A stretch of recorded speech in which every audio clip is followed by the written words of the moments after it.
Good morning, Chief Superintendent, Trickett. Morning, sir. Would you say the words of the affirmation after me, please? I solemnly, sincerely and truly I solemnly, sincerely and truly declare and affirm declare and affirm that I will tell the truth, that I will tell the truth, the whole truth, and nothing but the truth. and nothing but the truth. Miss Graham. Thank you. Good morning. Morning. You are Conrad Trickett. Yes, that's right. What age are you? I'm 51. And you are currently, as of January of this year, as I understand it, Chief Superintendent of Policing in a Digital World. I am, yes. Do you know Colin Robson? I do. Is he part of the team of people that work with you? Yes. Thank you. And when you were involved with the Shekubayo death, you were a chief inspector at that time. I was, yes. And at that time you had 16 years service. Yeah. How many years service do you have now? 24. Thank you. And you joined the police in 1999? I did, yes. You will see a blue folder in front of you. Yeah. And I think you've already been told that that contains hard copies of documents that you may wish to refer to today. Please feel free at any time to look at any of the documents in there. They're for your use. Thank you. When I refer to some things, I may ask for them to be put up on the screen. Yeah. They'll only be able to show maybe a paragraph or two. So if there's other areas you think are relevant to your answer, just let me know and we can have those brought up on the screen as well. Thank you. You have a number, first of all, of statements, probably at the front of the blue folder. And I'll just take you through those very quickly now. There was no operational statement for you that was prepared, but we will come on to hear that you prepared a PIM log. Yes. And I think there is a hard copy in your folder now. I'm not sure where in the folder it is. There isn't yet. Not yet. Not the okay. PIM log. It's no. on its way. It's on its way. That's fine. We'll deal with the PIM log later. Let's look at the statements.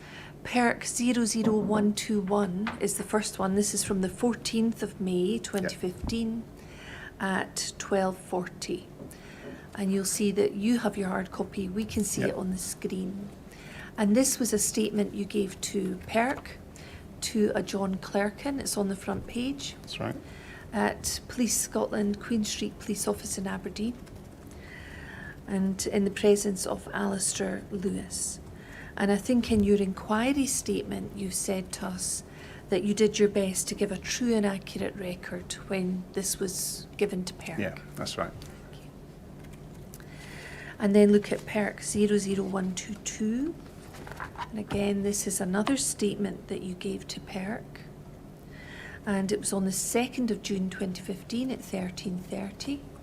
And this was taken by an investigator, John McSporran, in the presence of John Macaulay, again in Aberdeen. Yes, yeah. And again, were you doing your best to give a true and accurate record Yes, I of was. the events? Thank you. Then PERC 00123.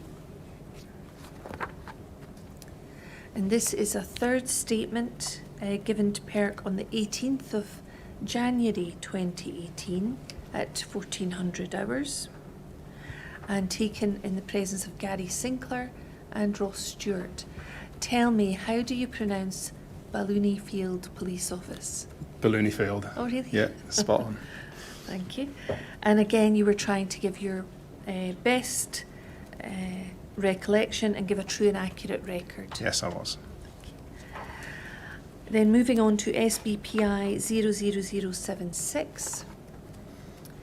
Now, some while ago, the 3rd of May last year, the inquiry team sent you a series of questions to answer called a response. So this is your response to a Rule 8 request from the inquiry.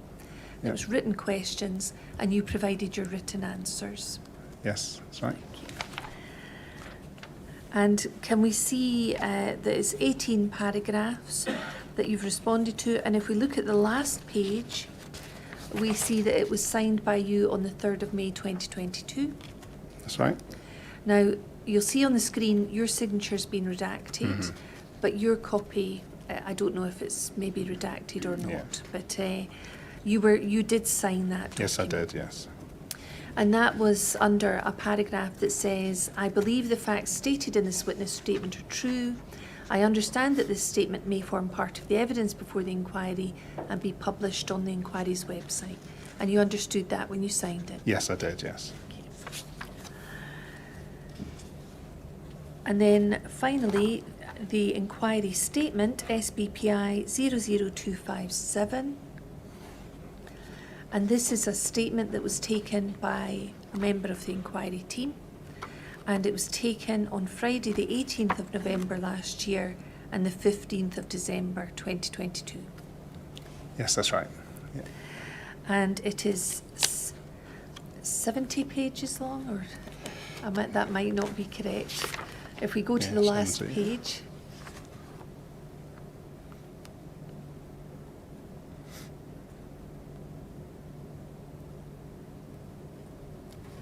Thank you. And you'll see that there are 285 paragraphs. And it was signed by you on the 2nd of February of this year. Yes, that's right. And this is signed on every single page. It is, yes. And the last paragraph here again says, I believe the facts stated in this witness statement are true. I understand that this statement may form part of the evidence before the inquiry and be published on the inquiry's website. And Yep. again, you knew that when you signed the pages. Yes, I did. Thank you. In addition, I think there should be a hard copy of a document which details your rank, postings and training courses, which is in the blue folder. Yep, got that. And that's also available for the chair. We've received that from Police Scotland. And if you just have a quick look at it, do we see that it details all your postings on the front page? And then there's a considerable detail given from pages 2 onwards of your service history. And then further on at page 5, we see the detail of your training history. And as far Yes. as you're aware, is that a full detail of your service throughout the This years? comprehensive list, yes, thank you. Yes, thank you. I'd like to begin by asking you some questions about Sunday the 3rd of May 2015. And having looked at your statements, I understand that at around 9:30 that morning, you were in a teleconference meeting overviewing operational activity that had occurred during the previous 24 hours. That's right. And that was chaired by the Assistant Chief Constable, Nicholson, Yes. and attended by other superintendents, including Gary McEwen. That's right, yes. Was this a normal part of your daily work? So it's weekend on-call duty, yes. And I understand from one of your PERC statements, and I won't take you to that at the moment, that it would appear that Gary McEwen and ACC Nicholson had previously discussed a matter prior to the conference beginning, and that this was it was at this meeting that the incident involving Mr. Bio was first raised with you. That's right, yes.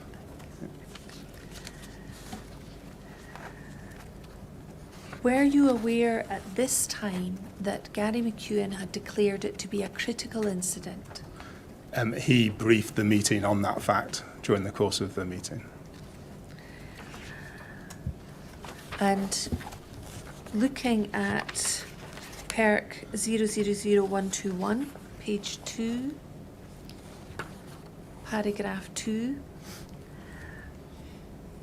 do we see that there was a discussion at this teleconference regarding post-incident procedure, and it was agreed that a post-incident manager, a PIM, would be appointed. That's right, yes. And you identified to those present that you were PIM trained and accordingly the ACC directed you to attend at Kirkcaldy Police Office in order to take on the PIM function and role as post-incident manager. That's right, yes. That was your role Yes. from that point, from that Yes. moment in time. Yes, You were the PIM or the post-incident manager. yes. Thank you. And can you tell us, first of all, what were you told at that teleconference about the events that had taken place at Hayfield Road? A brief description of what had happened, which I recorded in my PIM log, which there had been a male armed with a knife, had been intervened with by the police, that both CS and a baton had been used on the male. He'd been restrained and had gone into cardiopulmonary respiratory distress. So CPR had been commenced on the male by the police officers. Ambulance had been called, and sadly that male had passed away at the hospital, and the officers were now back in Kirkcaldy. And in the paragraph we were just looking at, where it says, it was made clear to me that the officers who had dealings with the male on the street were not present at Kirkcaldy Police Office. I think you subsequently looked Yeah. at that and corrected it. Yeah, that was a typo, and the following statement refers to that and says that shouldn't say not present, it should say present. So you knew at that teleconference they were back in Yes, Kirkcaldy yes, Police that's Office. And would you look, please, do you have the PIM log in front of you now? I don't have Is the there a PIM log now. hard copy? It'll be 2 minutes. Okay. We'll come back to that. Happy to refer to it if... It may be easier if we look at it on the screen. Okay. PS 00387. So we'll do that in the meantime, but we'll get you the hard copy Thank in a you. moment. And I'd like you to look at page 2, please. If we can just write at the top, please. Yeah. Thank you. And do we see the details of the incident are listed as Sunday, 3rd of May 2015, 9:55. And then could you read underneath the date, it says stage 1. Yeah. And what does it say after that? My handwriting. Mm-hmm. Yeah. So reports male machete in street, police attend, male strikes one with machete, other officers use CS, no effect, use batons, restrain, collapses, CPR commenced by officers, ambulance, hospital, PLE, which is pronounced life extinct, 0906, declared critical incident. Thank you. Can I ask you about the first couple of lines there? Reports male machete in street, police attend, male strikes one with machete. Who was it gave you that information? So the briefing that morning was from Chief Superintendent Gary McEwen towards the ACC as the chair of the meeting. So all the information that I obtained was from Gary McEwen from that briefing. When did you note this down? So I noted it down when I started the PIM log, which was when I arrived at Kirkcaldy Police Office. So slightly later on, there's a time of 11:24, which is the time I actually commenced writing it. And I then made those notes. So 9:55 was the time that briefing took place at the teleconference. And I noted down my recollection at that point of what had been said, obviously the summary of what had been said, but it was noted at 11:24 when I commenced the log. So just further down that page, do we see at the bottom at the moment it says commence PIM log? If we could Yeah, just, move. yeah, that's And right. that says 11:24:35:15. So is that when you actually got the log and started writing Yes, that's right. in it? And then on page 13, if we could move to that.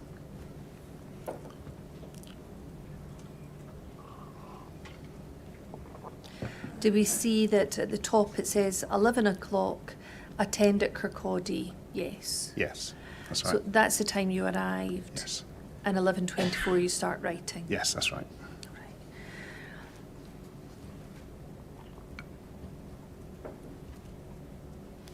Right. Thank you.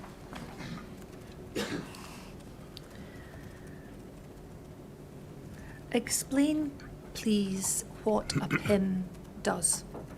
Okay. Generally. Yeah. We'll come on to the detail later. Right. So a post-incident manager is appointed, and there's certain criteria that have to be fulfilled, but it's in general terms, it's following a police contact death, that sort of incident, primarily derived out of firearms training and firearms deployments and so on. So it's the history of PIM is in firearms, police use of firearms. It's now much more broadly used, as was the case in this incident. And the role of the PIM is to balance the needs of the investigation with the welfare of the officers. So prior to sort of PIM being created by the police service, there was no sort of provision for both the welfare needs of the officers and the needs of the inquiry to progress. So the role of the PIM was created and born out of that, primarily due to shooting incidents in the Metropolitan Police area, is where the sort of history of PIM lies, and it's then been widely rolled out across UK policing, and the PIM manager is the individual who tries to balance that needs of the investigation, the well-being needs of the officers, and can probably be seen as a coordinator or a facilitator of those two sometimes competing demands.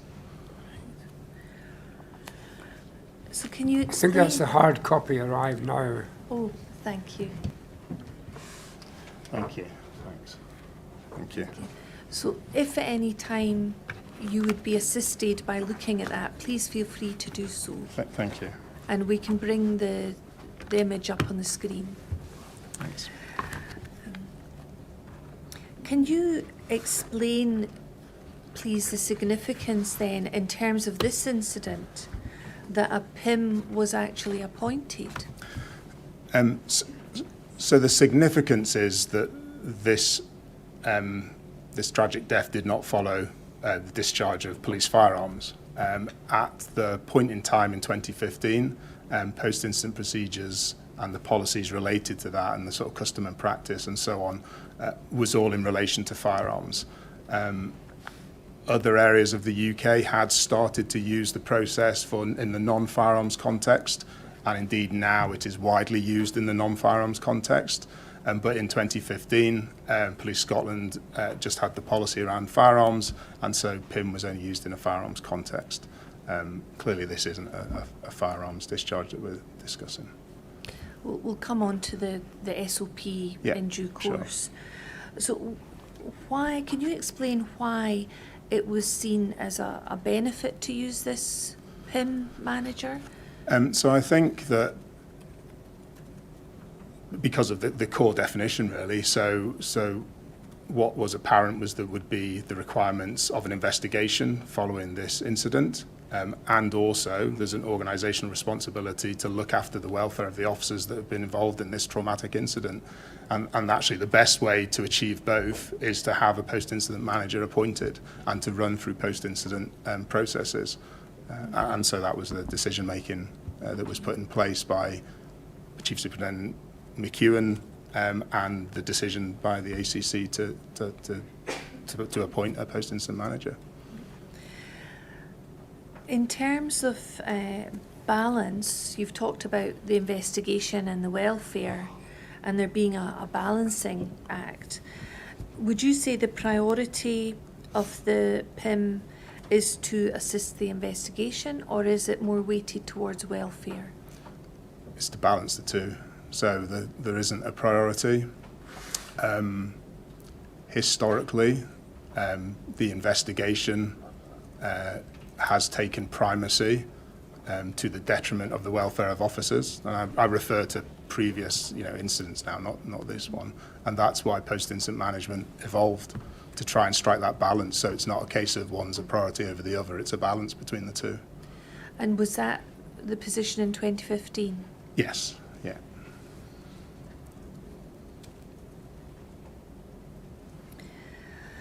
So to what extent, if any, is the PIM actually involved in the investigation? Or is it simply, you talked about facilitating? So the PIM is not involved in the investigation. and has no responsibility in relation to the investigation. Indeed, the front page of the log refers to being independent of the investigation.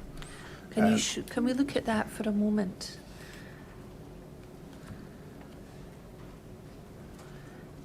So this says at the top, terms of reference to facilitate application of the post-shooting procedures policy and the IPCC investigation, balancing the welfare needs of officers within current legal requirements, protecting the rights of both individuals and the force. The part you were talking about. It's at point 5 there. Point 5. Remain independent of the investigation. So there is, as the inquiry will understand, there is a senior investigating officer appointed. Obviously, in this case, PERC also were appointed. So there are a lot of people responsible and delivering on the investigation side of this incident. And I need to, so I facilitate the requests from the investigation in relation to the officers at that particular time. And then in terms of the welfare of the officers, it is the line management of the officers and myself as the PIM that are looking after the welfare needs of those officers. And my role is to balance those two things. So you'll receive a request from the SIO or from the investigation side, and will you view that or filter it through the perspective of welfare of the officers? That's right, yes. And can you explain at the top, underneath terms of reference, why it refers to IPCC? So this document, the PIM log that I used was... Just give me a moment, please. Oh, sorry. I'll get that brought down on the screen. So we go back to the top, thank you. So the PIM log that I used is one that was provided to us from the training course that I went to be a post-incident manager. At the time, there wasn't a specific Police Scotland PIM log, and this was seen as sort of best practice in terms of UK PIM procedure. So I used the log that I'd been sort of trained on and had been provided during that training course. And was that an English form rather than a Police Scotland That's right. form? So it refers to, well, IPCC is the best example. It refers to, and actually within it, I think it refers to Kent Police as well. So there are references to, the wider UK landscape rather than the relevance for us in Scotland. So you use this came from a training course you'd That's attended? Right. And had you actually attended a training course in PIM? Yeah, so it's a specific additional specialism that officers can volunteer to undertake, and there's a week-long training course and then sort of regular, usually annual, continuous professional development events to keep sort of fresh and up to date with policy procedures and so on, and a bit of experience around it. And that's a course that I chose to do and continued for a number of years. And when had you attended that training course? So it was 2009, and that's referenced in the training document that you referred to earlier. And then you had annual training thereafter? So it's refresher training, yes, which is recorded in the document as well. And you'd continued with that annual training until up to May 2015? That's right, that's right. What experience did you have of putting that training into practice up to the point of the 3rd of May 2015? So I was an officer in Tayside Police before Police Scotland. So Police Scotland was April 2013, so a couple of years prior to this incident, and I was trained in 2009. Obviously the nature of this role is that it isn't used often in an operational live context, if you like. So you do rely on that continuous professional development and training, ongoing training to keep skills going. So in that time period in Tayside Police, and different legacy forces were at different places in terms of their use of PIM. So that, what I referred to earlier in terms of it now being used more broadly, those discussions were active discussions around about the time that we're referring to. Some legacy forces had kind of moved a bit further with that discussion. Tayside Police to a certain extent, other forces were using it just in the firearms context. So in Tayside Police, we had a capability where public order trained officers were deployed with taser. If they deployed in a live situation and discharged taser, then we instigated post-incident procedures. And on one of those occasions, I was the post-incident manager for that discharge. So a number of public order officers, there'd been a discharge of a taser, and we went through the post-incident procedure process for that. And to put it into context, how long did that role of post-incident manager take in relation to the taser incident? So they always take a number of hours. I can't recall the exact time, but typically 4 or 5 hours is not uncommon. We'd also run scenario-based training with the firearms officers in Tayside, so that all the officers had that awareness, and we'd run through a sort of a scenario where they went through a PIM process. And again, even in a training environment, that was a day's training to run through, explain the process and run through the process. And in the scenario training that you'd been involved in with Tayside, how many times had you done that? So we ran the same exercise on a number of occasions with different groups of firearms officers. So I probably was involved on 2 or 3 of those occasions. What was your role on those scenario-based? So I took the role of the PIM. Yeah. Right. And had that been helpful, having those scenario-based training programs? Yeah, because it's not a skill that's not often used, then your sort of operational competence around it needs to be developed in other ways. I had that operational experience on the one occasion, which was obviously very helpful and informed me and educated me in how it works in practice. But likewise, running through a training scenario helps. It's never the same as obviously a real event, but it does help in terms of bringing the policy that we'll come on to, bringing that into life and into, because it's a very practical policy. So being able to bring that into practice is a useful thing as a post-incident manager. We've heard evidence from a number of officers about the distinction between e-learning, being in a course in person, and then scenario-based, as you put it, or simulations or things of that sort. What's your experience of the benefits of the scenario-based compared to the others? So I think it's widely recognised that experiential learning is the best way to learn, and that should be sort of the focus of learning. If it can be achieved, it can't always be achieved, but if it can, it's the preferred one, because it tends to it brings the learning to life, and so you should recall it. So prior to the 3rd of May 2015, you've explained to us you had your experience with Tayside regarding a taser incident where you'd been post-incident manager. And then you'd had scenario-based training as well. When was the most recent to the 3rd of May training that you'd had?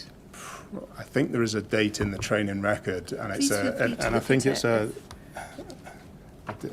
I think it's maybe. The training starts on page 5, and this is. Yeah. I think it was 2014. I think. From recollection.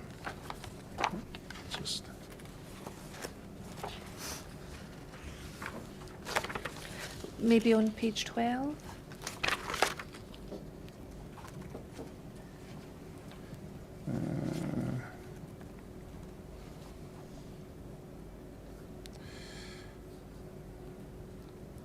How far down that page are you? Page 12, you'll see halfway down there's entries from January 2014, and then the very last entry on that page is the 1st of January 2015. So it's in the latter half of page 12 that you see 2014. It may not immediately be recognized. No, might have to. Do you want Sorry, there. So if you go on page 11, actually, about 2/3 of the way down, 24th of January 2014, firearms course, local, post-incident manager. Sorry, 24th of January. It's not. Some of the skill sets are grouped together rather than in date order, I think. So you're on about 2/3 way down, page 11. I've got 25th May 2011, and I've got 24th January 2014. Yeah. So that January 2014 was a post-incident manager refresher course. So that's the one that I suspect is the closest to the incident.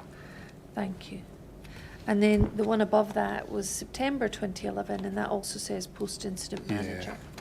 So is that the type of entry that would signify the scenario-based training that you were doing? Yeah, there are some others on page 13, about middle of the page. There's a number of post-incident manager refreshers with various dates, although they're after the incident. Yes.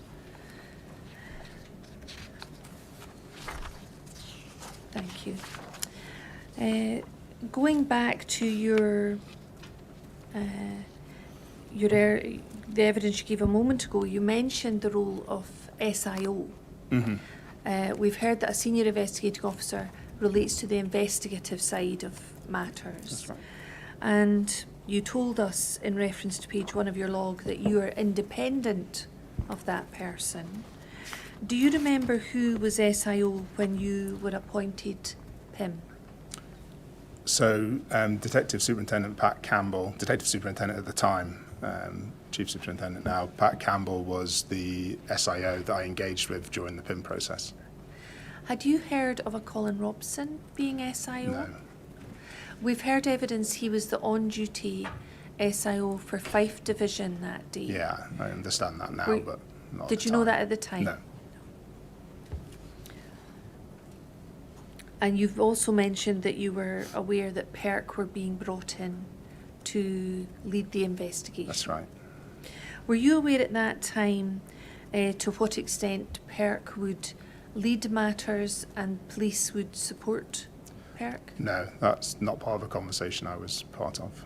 Is that something you would expect to be part of as PIM? No, the important thing for the PIM is to have a point of contact into the investigation, and typically that's the senior investigating officer. Not yourself?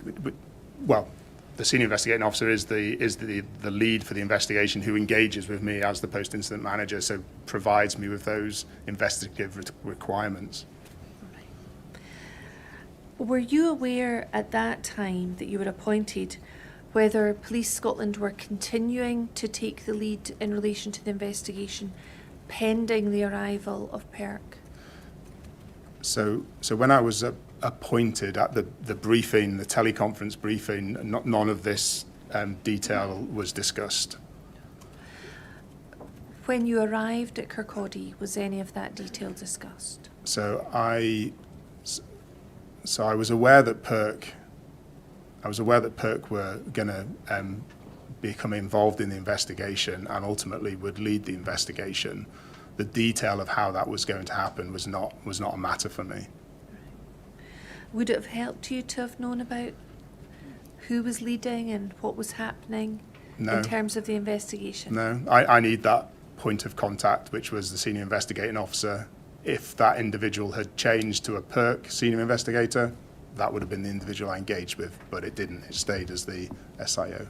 So as long as you knew who the right person was to speak to, that was as much as you needed to know? That's right. At the point that you were appointed, had the SIO already been appointed prior to you? I wasn't briefed on that, so I'm not aware. Now, we've spoke a moment ago about the PIM log and you arriving at Kirkcaldy at 11 o'clock in the morning.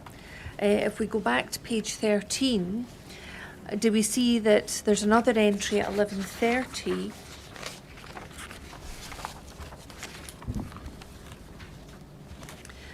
And this says meet and greet all officers. That's right. You see that on the second line. I wonder if you could read out what you've noted at 11:30 that day. Yep. So meet and greet all officers as per my aide-memoire. And then a number of lines. Issues raised, finishing time, and then alongside that it's got with SIO. FME, Force Medical Examiner, required for CS cross-contamination, and it says custody nurse to the right. Holding statement, it says Jane/SIO to the right.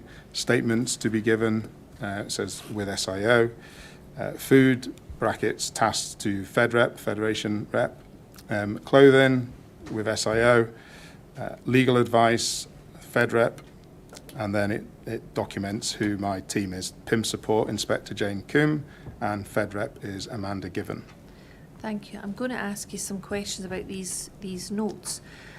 First of all, in the period between 11 and 11:30, what were you doing?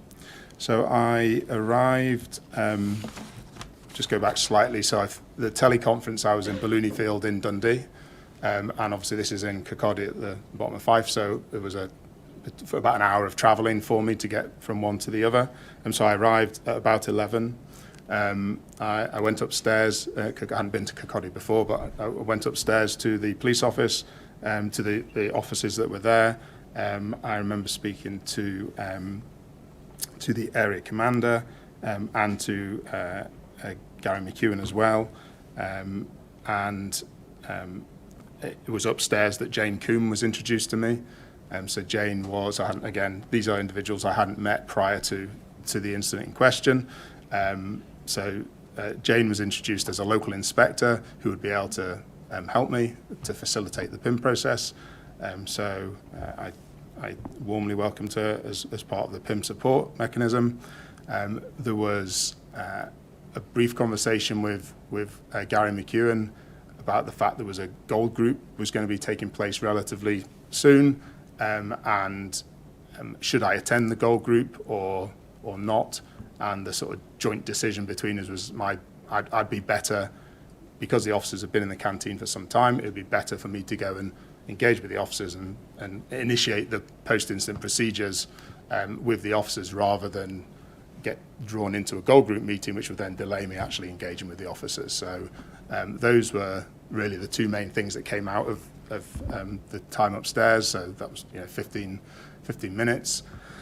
Went downstairs with Jane and met with Amanda Given as the Federation rep. And again, the three of us, I then just very briefly described my role.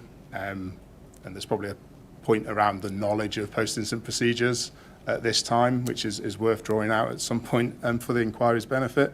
But a briefing to both of them about the role and what I was going to do, and then went into the canteen and started the PIM. First thing I did was actually sit down at a table whilst the officers were being sort of gathered, if you like. I'll stop you Yeah, there, certainly. and we'll move on to that in Yeah. a moment. But I am interested in what was happening just prior to Okay. this. So you've mentioned meeting Jane. Had Yep. she been briefed prior to you arriving in the room, or was that going to be part of your role? Briefed about, Briefed about the incident? I don't know. We don't know. And then you've come down and you mention speaking to Jane Coombe and Amanda Given. Was that what you would call a briefing to them? About the PIM process, yes. Not about the incident. Tell us had you met Amanda Given before? No. So it's two officers you've not met before. You give them a briefing about the PIM process. What is it you said to them? So I can't recall my exact words, and I obviously haven't noted it down at the time. Probably something similar to my answer to the question about what is the role of PIM. So the balance between the investigation and the welfare needs of the officers is the line of PIM training, and it's in the SOP and so on. So that's a often used phrase to describe the role of the PIM. And then probably some practical steps that the first thing I intend to do is get the officers round to go through a process with them, and then we'll then talk about each stage of the process as it happens in material time. And both Jane and Amanda were there to support and help facilitate the various stages, which I'm sure we'll come on to in terms of the interaction with them. So it will have been, it's a 5-minute, this is PIM, this is what I'm going to do, this is what I'm hoping you can do to support me, and then into the room. Did you give them any specific tasks at that stage? Not at that stage. And were you aware, or did you have any discussion about what training they'd had in PIM, or what awareness or knowledge they had of it? So I knew that Jane wasn't PIM trained. I wasn't aware if Amanda was or wasn't PIM trained, and I don't recall asking prior to going into the room. Looking back now, do you think that's something you should have been asking, or was it not important to you at the time? I was happy to direct the officers in what they needed to do, and the Federation has some specific roles in relation to post-incident procedure and a broad role around welfare and well-being of officers. So I'm comfortable that if they carried out their role as a Federation rep, then they would be supporting the PIM process. We've heard that Amanda Given was a Federation rep. That's right. Yeah.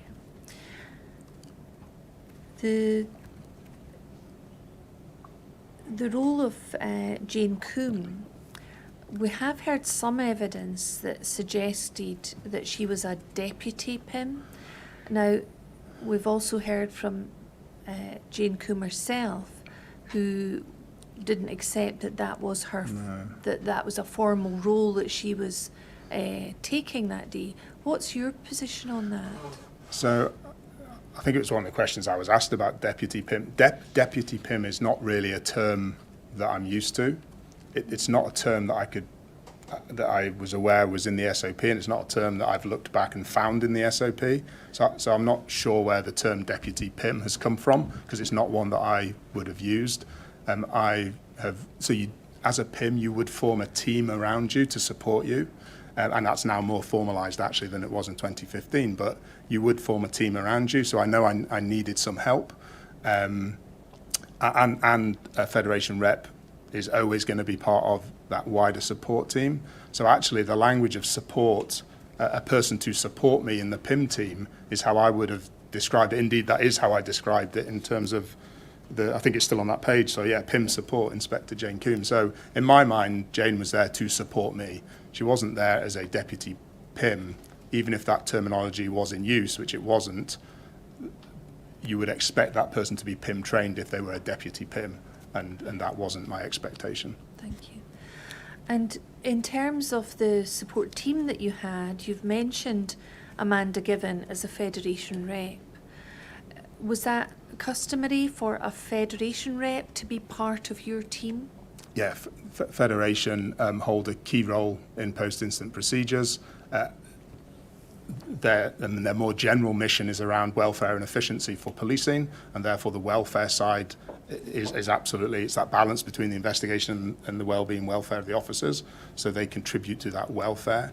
Specifically in the PIM process as well, legal advice to officers comes via the Police Federation, and so there's a sort of specific role within that that I'm sure we can come to at some point as well, around the legal access to legal advice. I'm interested in the role of Amanda Given as Fed Rep, and whether her role as Fed Rep was distinct in any way from the role as PIM support. Are there distinctions there or not? So I think one is almost a subset of the other. So my role is to balance the needs of the investigation with the welfare of the officers. The Federation rep is there for the welfare of the officers. And so in the same way that the SIO is my point of contact to facilitate requests from an investigating point of view, then when I'm considering welfare matters for the officers, the Federation will be able to facilitate some of that for me through their normal sort of day role, if you like. That's one of their raison d'etres. So becoming part of your team as PIM support, does that alter the role of a Federation rep or not? Not in my mind. No. She is providing the role of Federation representative within the confines of the post-incident procedure is probably the best way to describe it, if that helps. Thank you. Let's go back now to 11:30. Your PIM log says meet and greet all officers as per my aid memoir.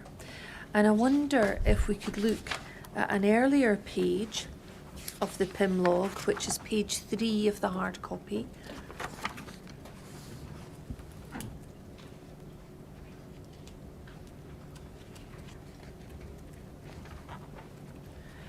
And do we see that this is headed up meet and greet officers, explain ECHR, and it's quite difficult to read the black lettering, but it may be something along the lines of introduce PIM That's right. team. And then underneath that, it may say retrieve item or off their weapons. I think it's relieve them of their weapons. Oh, right. Relieve them of their weapons. And you've ticked the first, not the second. So can you tell us, what do we see here on the screen? Just to add to what you've said there as well, in terms of after the meet and greet, introduce PIM team, it's also explain the PIM role. So I think this isn't the aid memoir that I've referred to in the log. So there is an aid memoir document that's lodged with the inquiry that just has some bullet points of different matters. I don't think it's in the folder, but I can get that later. So the meet and greet is an important part of the PIM process. So introducing the PIM team is clearly the first thing you would do in terms of introducing yourself and the other people that are in the room. Explaining the PIM role. So again, if we think back to 2015, the knowledge of post-incident procedures and the role of the PIM was much less mature than it is now in 2023. And therefore, and if we remember how it's born out of firearms, and I think I explained that the training that I'd done was with firearms officers. So in general terms, a firearms officer would be aware of PIM, would be aware of the post-incident procedure, would be aware that they were going to go through this process, having had a discharge of a firearm and so on. In 2015, as an organisation, we had not either expanded the policy beyond use of firearms, nor indeed then done the training, education, awareness raising that you would want to do with that. And therefore, I'm confronted by officers who will have little or no knowledge of the PIM, the post-incident process, and what is happening to them. And of course, coupled on top of that is the impact of the trauma that they have faced in terms of dealing with that incident. So trying to explain my role, and again, using the language of balancing the need. There will be an investigation. I need to balance the needs of that investigation with looking after you as the officers and looking after your welfare. You normally explain that it will take a period of time, as we've touched on. These things are not quick. And then there's some quite practical stuff in the aid memoir. So, I mean, first of all, does anyone need medical attention? So this, is there anyone, so you don't assume, so is there anyone here that needs medical attention? And a simple thing like that, they might all be sitting there with all their equipment on. So, it's about making them comfortable because they're going to be there for a period of time. Have they eaten? What stage is this in their tour of duty? Do they actually need practical things like access to food and water and so on? So there's some contact with home. Are they supposed to have been off duty 2 hours ago? Will people be worried about them?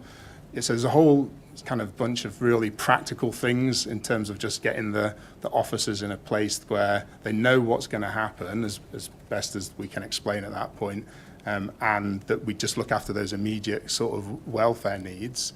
And then importantly, and referring back to, so the bit about relieving them of their weapons, and I've put not applicable, so that's very much based on the firearms context. So typically, firearms officers would have a sidearm, would have less lethal weapons, would have a carbine weapon as well. So you would want to be taking all that weaponry off officers. They're going to walk into the PIM suite with all that weaponry. So you would obviously want to practically remove that from them. That wasn't applicable in this incident. But then the important bit that is referred to here is the conferring bit and the conferring reminder. I'll shall we- ask you I'll about pause. that if you don't mind. Can I just check one or two Yeah, things that you've absolutely. already discussed? You mention less lethal weapons. What are less lethal weapons? So less lethal weapons, sort of using police equipment, is everything from the police baton that every police officer carries, CS spray, and taser. And there's also the use of police dogs is a less lethal option. So there's a range of options. So I suppose what we're Pava spray, would that be? yeah, sorry, CS Parva, yeah, absolutely. So we're contrasting it with the use of firearms, which, if you're going to discharge a firearm, that's likely to have a lethal result. When you say firearms, are you talking about things like guns? Yeah, sorry. No. Yeah. No, we've heard that for some matters that a CS spray may be classified as a firearm. So technically, because the Firearms Act includes the discharge of noxious substances, then technically CS Parva is defined as a firearm, but it's not a lethal barreled weapon. So for these purposes, you would also be removing not just firearms, but less lethal weapons. Yeah, so the primary purpose about de-kitting is to make the officers comfortable. So we can't lose sight of that. So so actually the thing that makes them the least comfortable is their body armour. You know, it's quite a heavy bit of equipment belts and so on. So you would relieve them of those items of clothing, equipment, rather than clothing, so that they're just sitting there as me and you are sitting here today. So they're more comfortable for the number of hours that we know it's going to take before they can, go home and so on.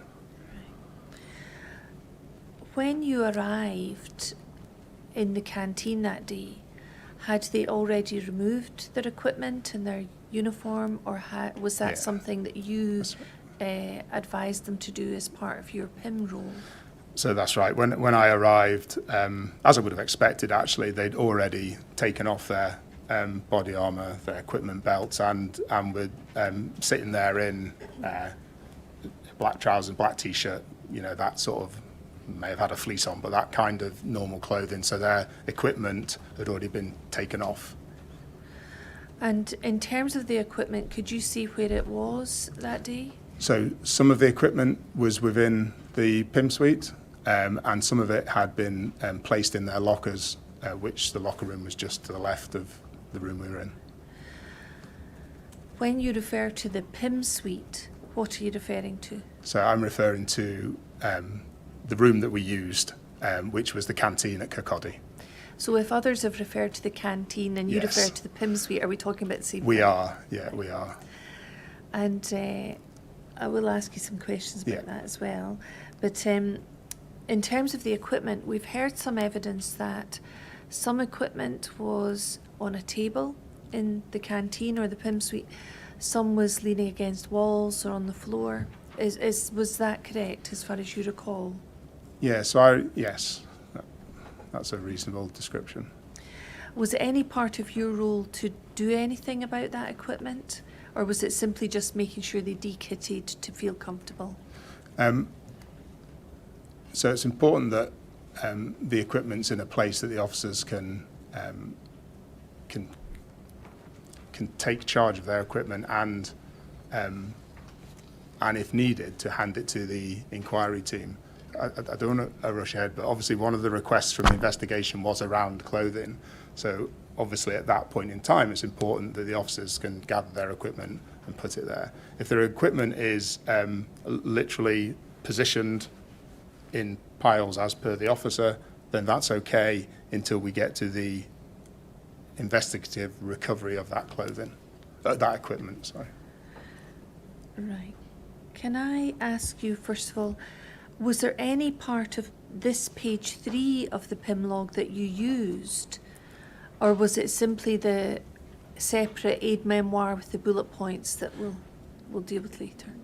So in terms of the conferring reminder, this is the document that I had in front of me along with that aid memoir. The aid memoir doesn't give the detail of the conferring reminder in. So although it says carry out a conferring reminder. But this is the language that I tried to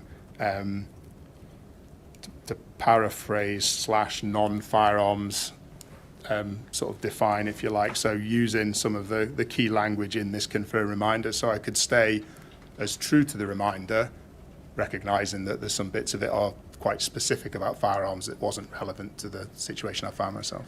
Right, well, can I ask you to look at if we can have that properly on the screen, and perhaps you could explain to the chair what you remember saying Yeah. to the officers about this.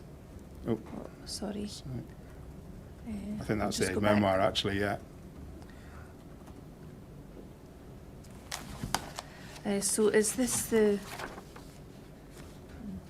I think we've changed documents. So is this That's- the aid memoir that you were referring to a moment ago? Yes.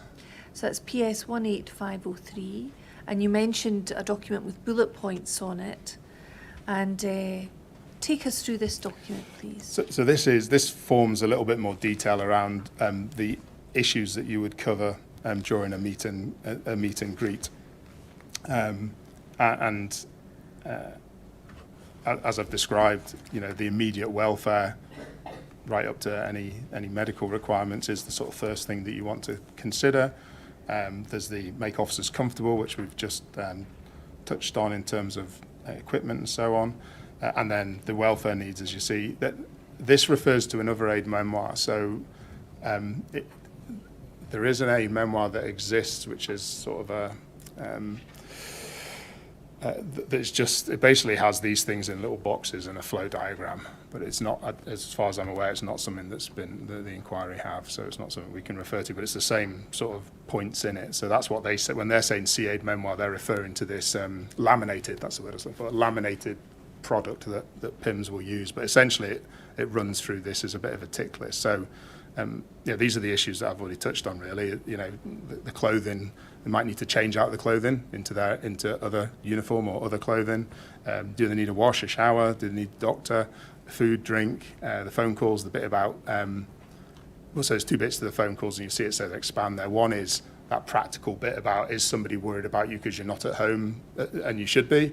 But there's also then the bit about the responsibility for them, that, the greatest source of information about this potentially could come from themselves, and therefore to protect the integrity of the inquiry and indeed to protect themselves, then they should not be posting on social media, for example, those kind of things. And that's something that you it's instructed something- them on the day? Yeah. Federation situation you'll see there, and the legal side of it that I'm sure we'll talk about. And then the bullet point beneath, it says anonymity, steps taken, steps required, mobiles, etc. Yeah.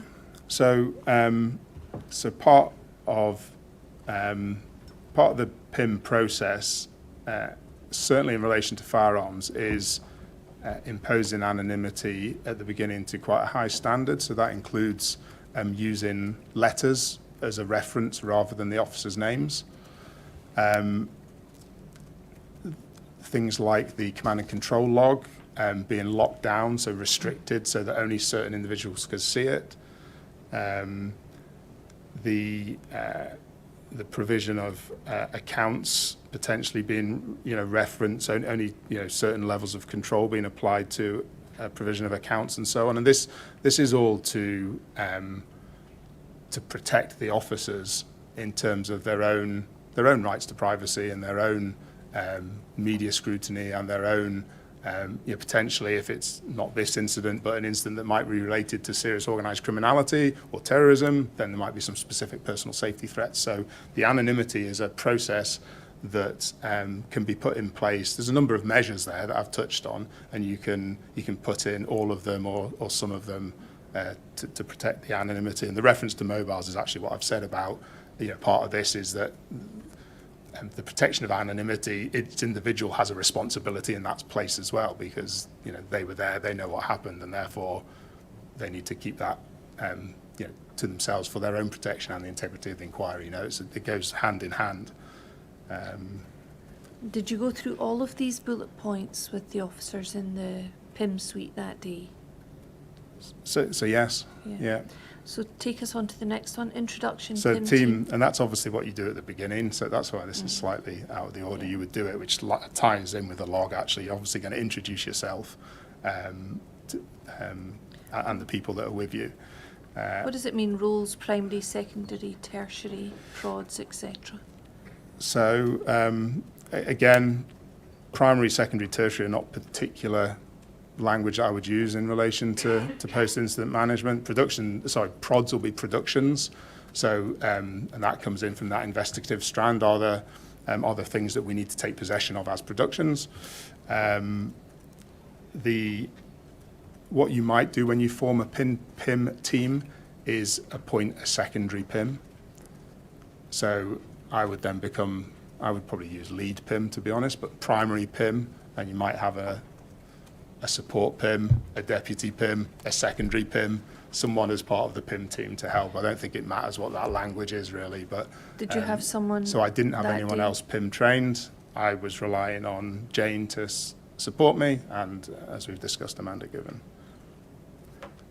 I keep going? Yes, please keep going. So again, explain the process and give an idea of time, and we've touched on that already, that if they think this is going to be, I'll be home in half an hour, then you need to give them that reality check that actually this is going to take 4 or 5 hours to go through all of this, depending on what the investigative requirements are and so on.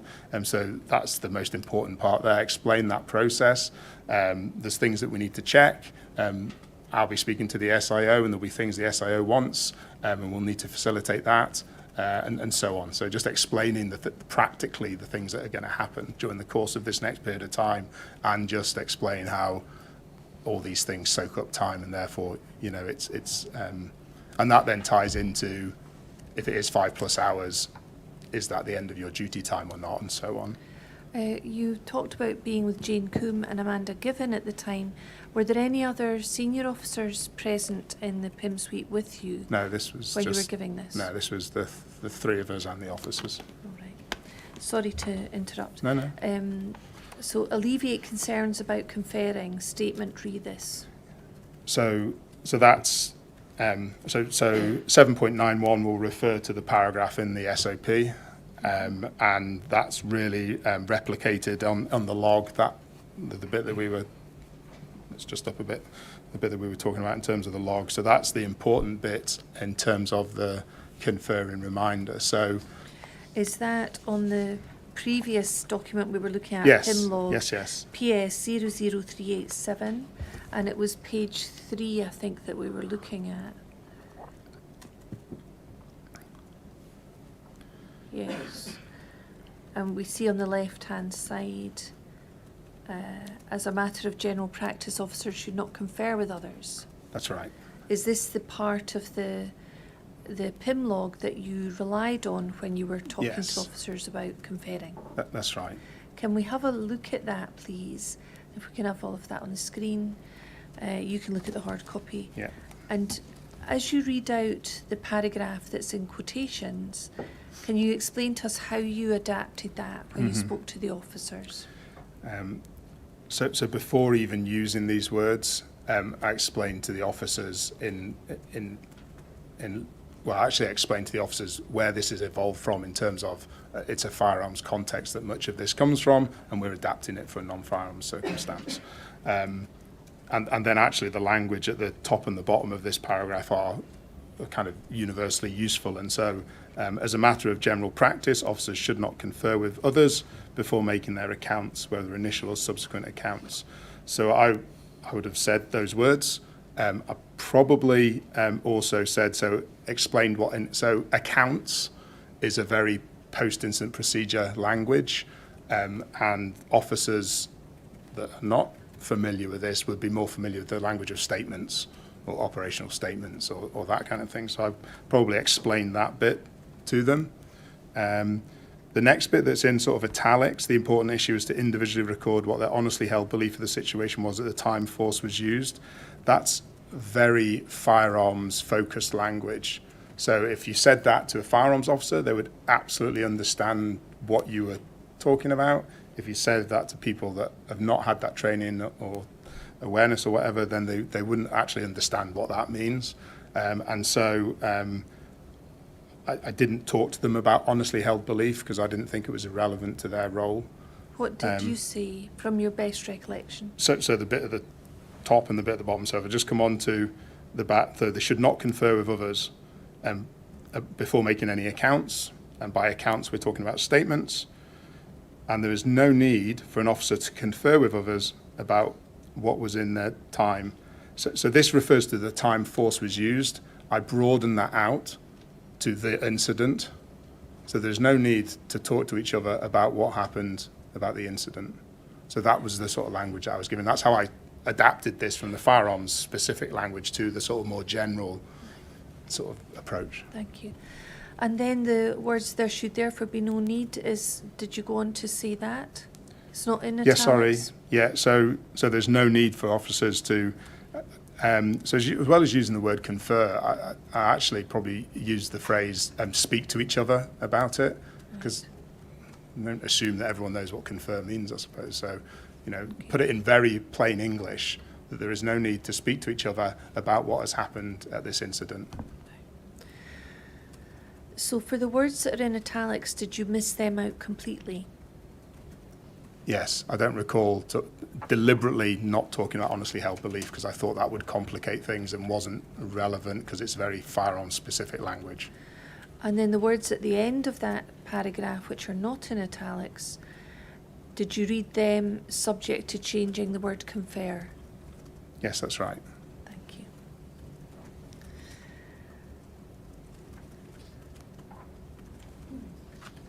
And can I ask you, just to be clear, did you say there was no need to speak about? Or did you say do not speak about?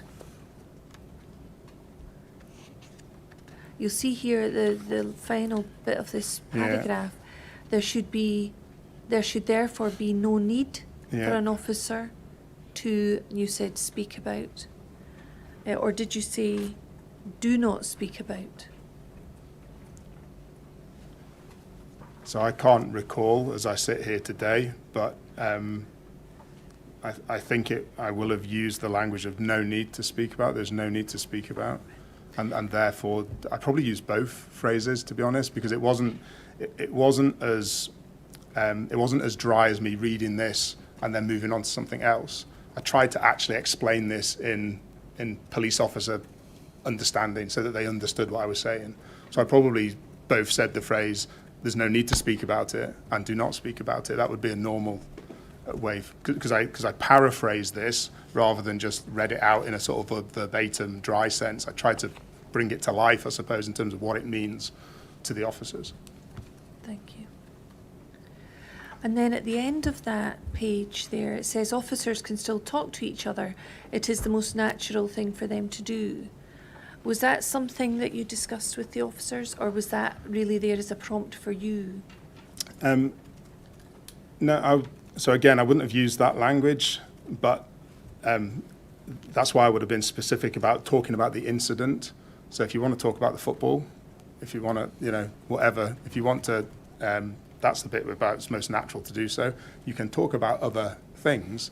You do not talk about the incident. That's the key differential here between conferring and a normal human interaction in terms of conversation.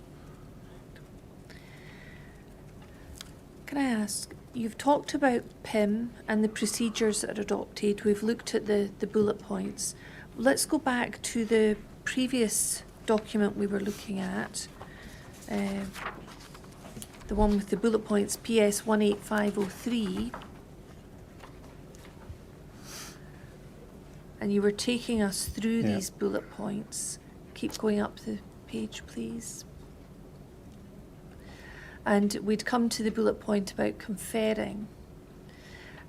What's the next bullet point? So the next one is media issues / concerns. So again, the role of the PIM in relation to media is not part of the development of media strategies or statements or anything like that, but it is making the officers aware of statements that are going to be published. So much later on, actually in the day, I was given a a press release that was going to go out, and I shared that with the officers who were present in the PIM suite at that point, just so that they're cited on what's going out into the press. And that's to deal with this welfare aspect of that media reporting will impact on them as individuals as much as anyone else. And then explain how productions will be taken.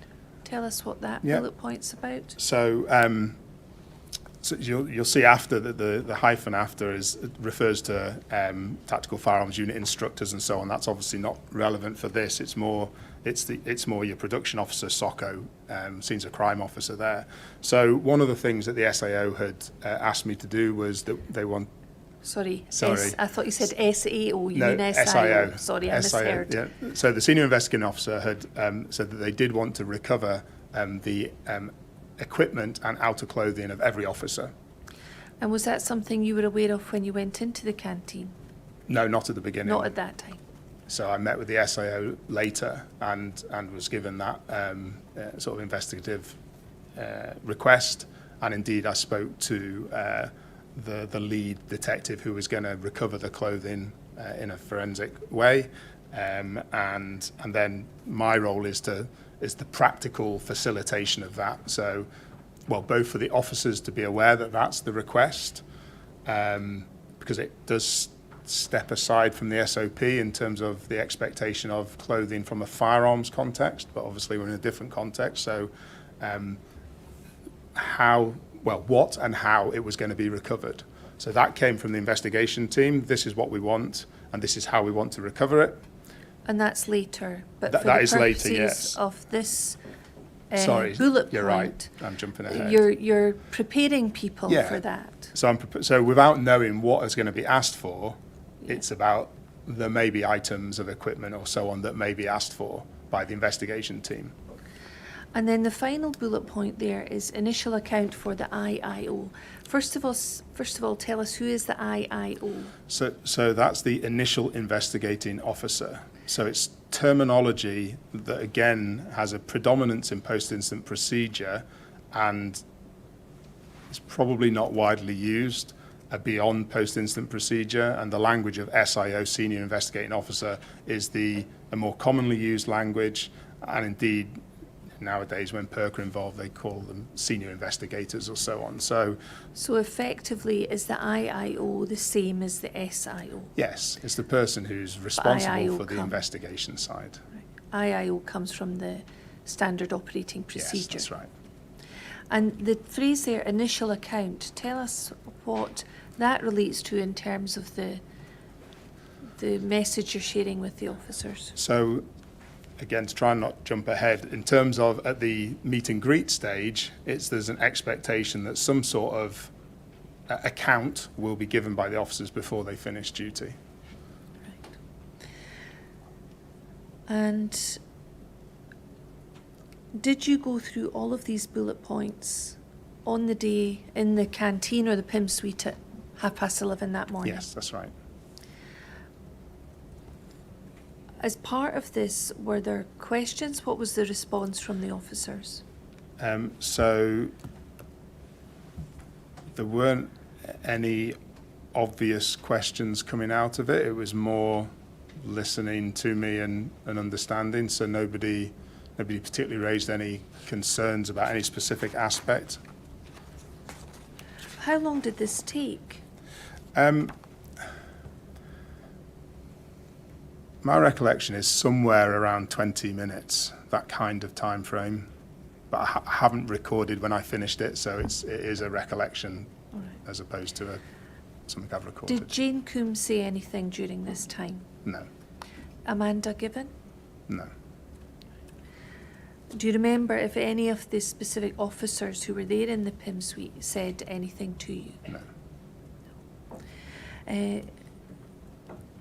We've heard evidence that as part of something that's been described as control measures, that an independent officer should have been sent to sit with attending officers in the canteen that day. Now, we know that that wasn't done. There was no independent officer. Is that something that you noticed being absent? No. I'm interested in the language of independent officer as well. So the PIM, I would suggest, is the independent officer. That's why it's independent of the investigation. So that's the first time I've come across that. So my view is that that's the PIM process. That's why you have a post-incident manager appointed. I was independent of both the line management of the officers and independent of the investigation. And one of the roles of the PIM, as well as providing the conferring reminder that we've gone through, is to ensure that those things are adhered to. And indeed, so the facilitation and the responsibility of delivering the process is one that sits with the PIM, and I am independent to the line management and the investigation. So, were you with the officers that day and remained with the officers that day? Yeah. So myself. So this is why you have a support team. So at times I had to leave the PIM suite, the canteen. So for example, when I went to speak to the SIO, I was outside of the room for that period of time. And that's why Jane and or Amanda would have been in the room when I left.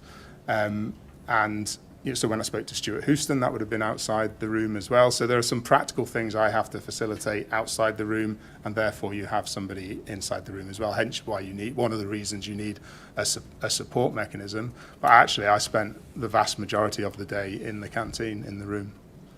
Was Jane Coombe with you?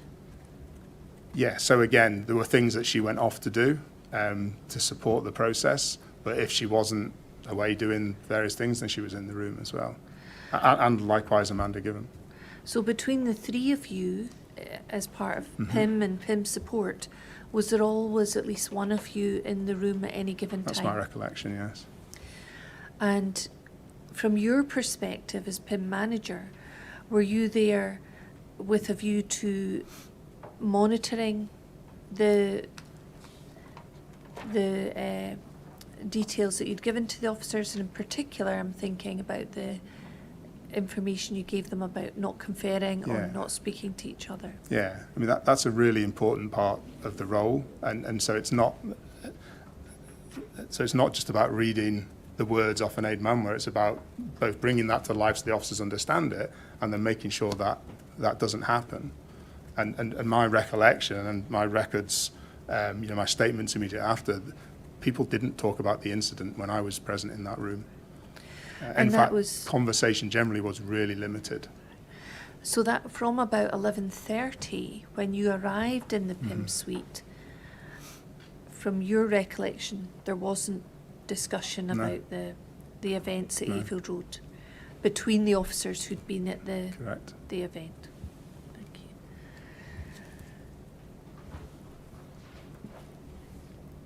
you.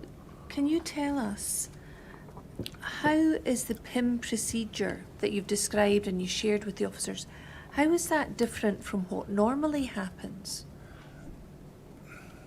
So there's a process and there's a series of procedures, and officers are controlled within that process.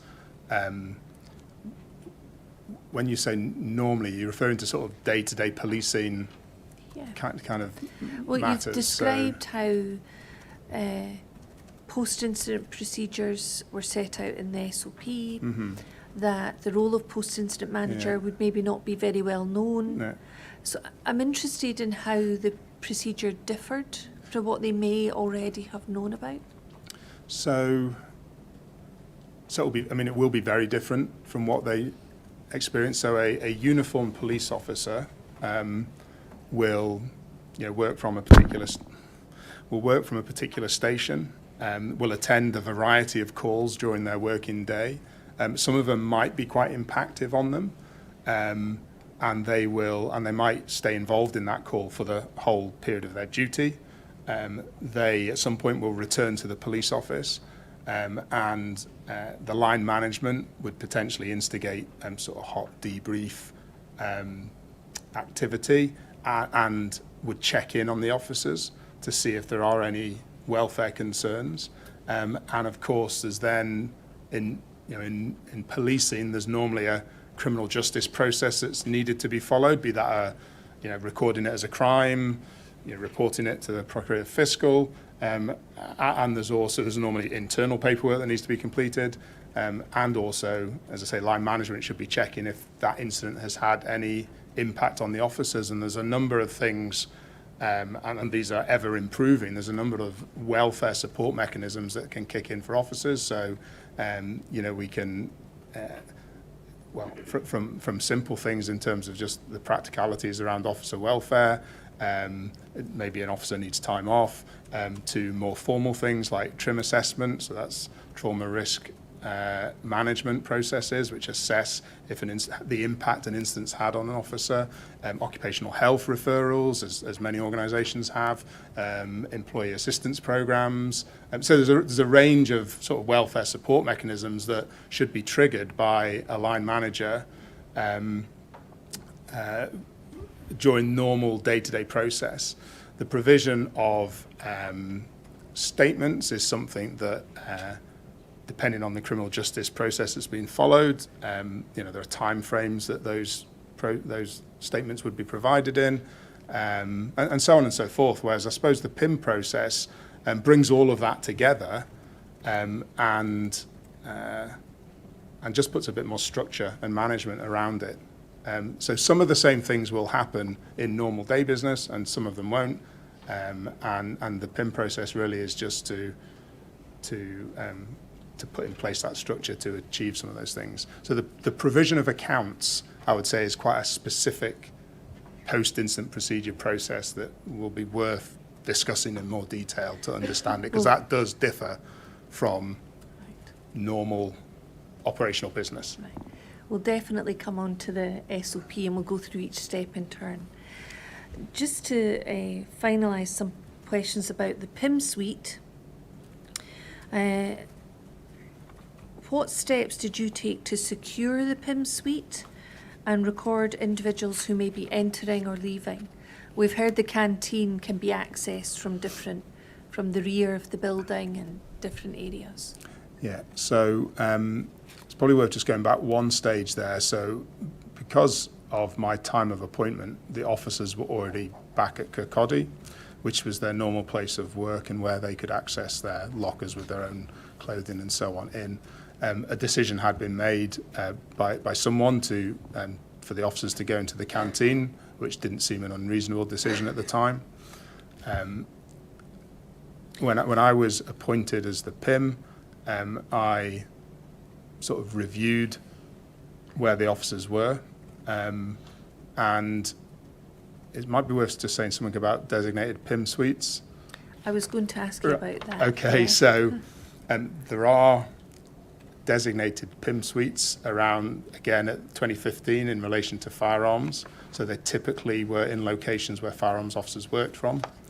It's worth probably explaining that it's normally a room with some side rooms that has a normal day-to-day function. So it might be a training room, it might be a briefing room, and there are some, usually people's offices that are offset. So the PIM suite is simply an area with some supporting rooms that can be used to facilitate a PIM process. So it's kind of no more and no less than that.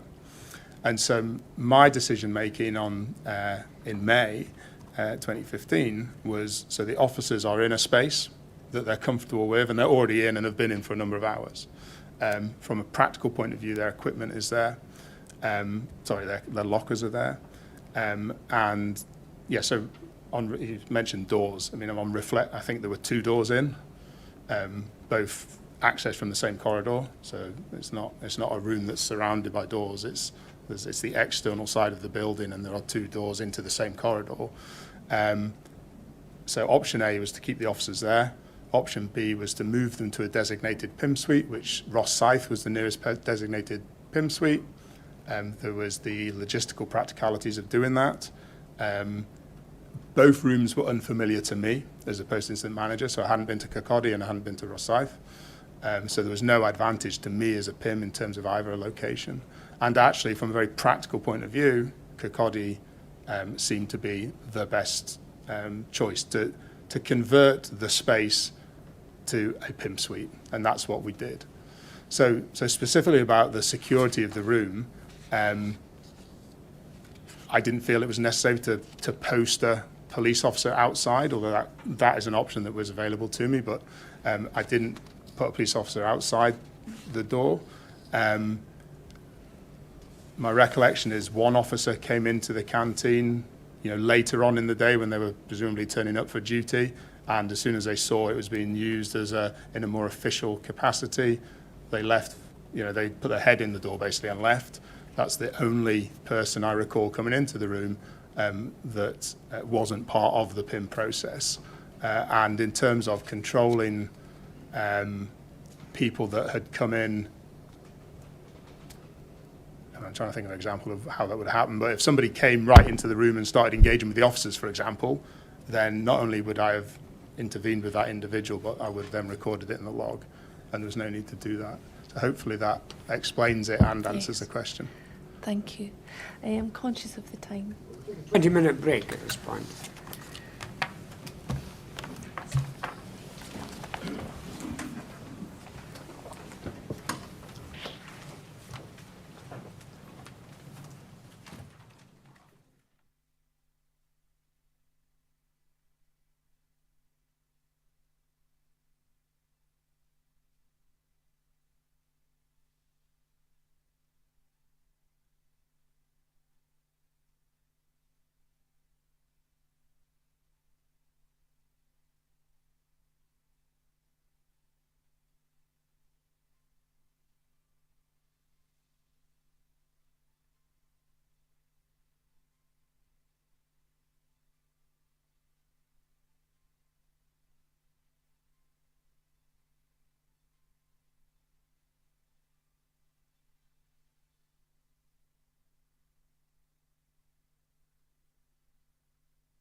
Yes, Ms. Graham. Could we go back to your PIM log, please? And let's look at page 3 first of all.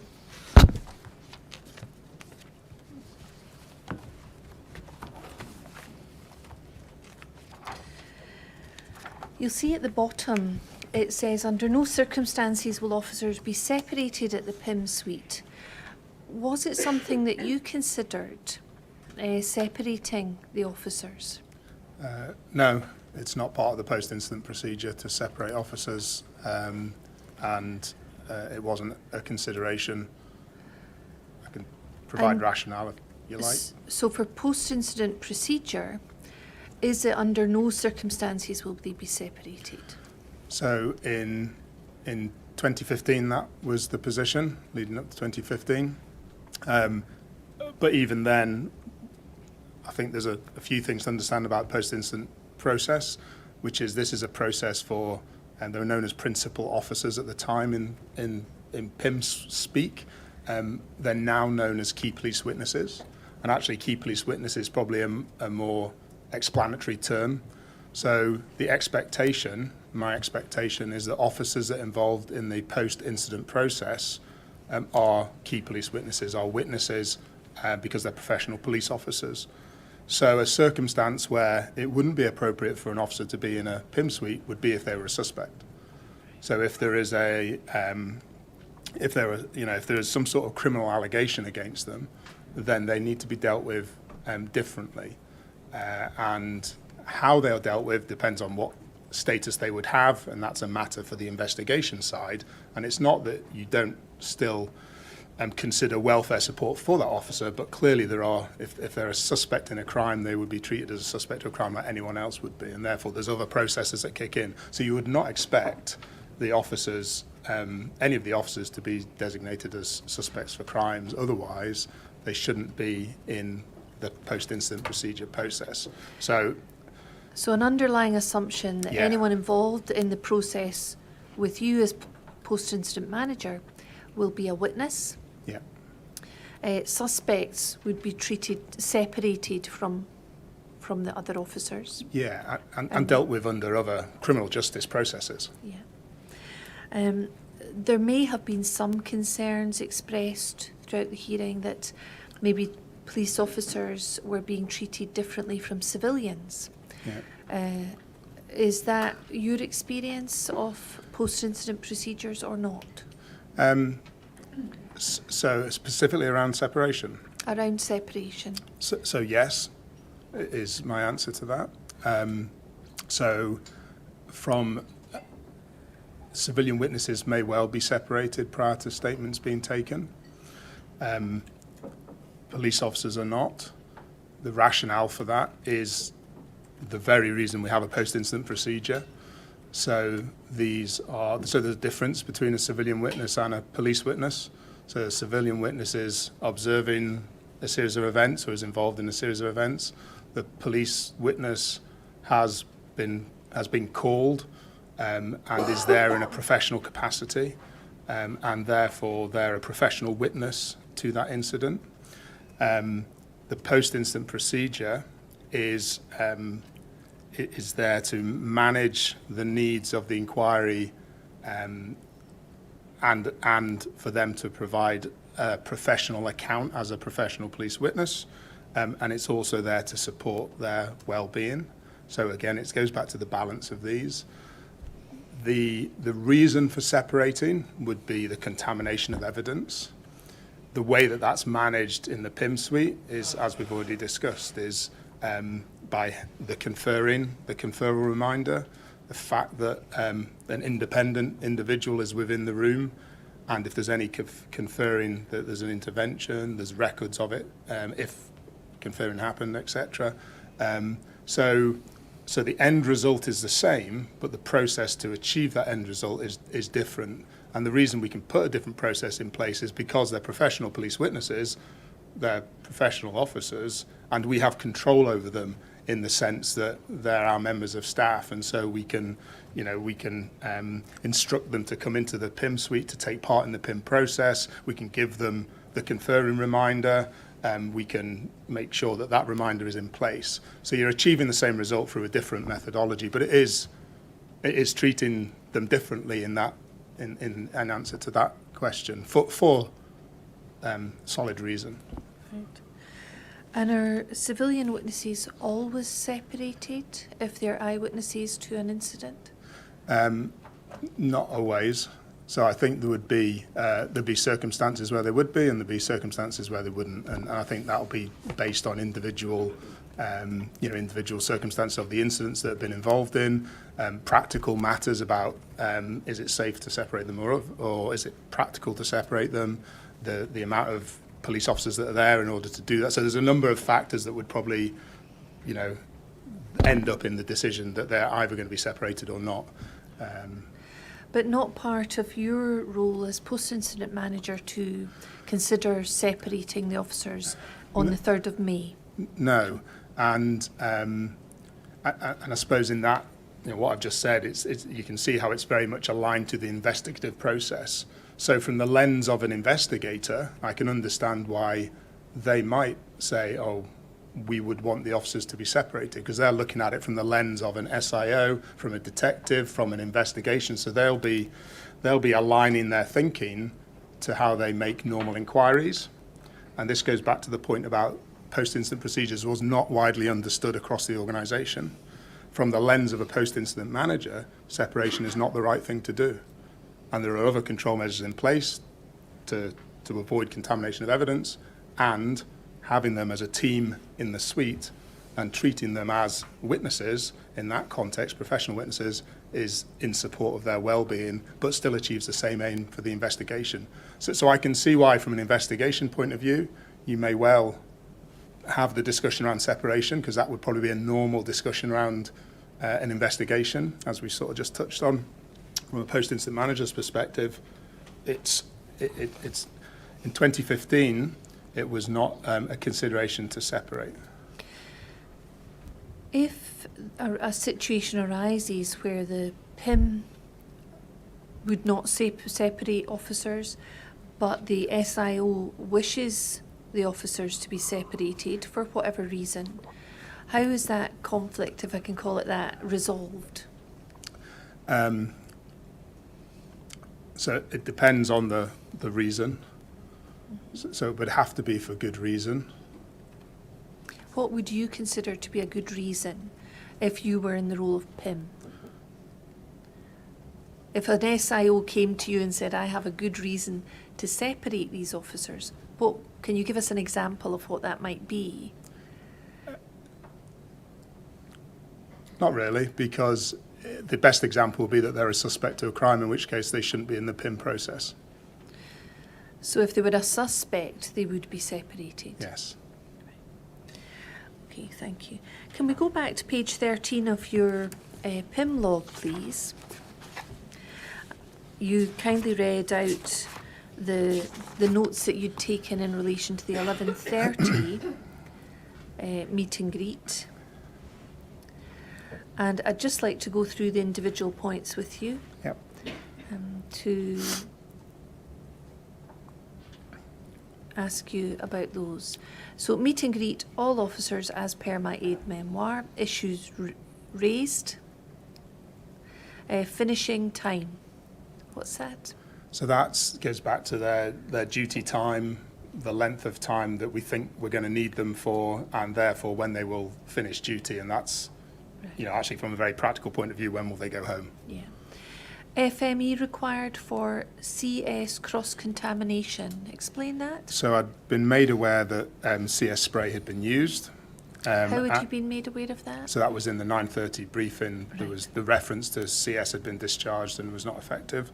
So and actually the officers came forward with that in the PIM suite as well, that had been so CS is a spray, but you can, it's not just where it's targeted. It can also disperse and cross-contaminate other people that aren't directly there. So had that been raised by the officers with you at 11:30? Yeah, during that meeting, yeah. Right. So they had actually spoken to you during that time? Yeah.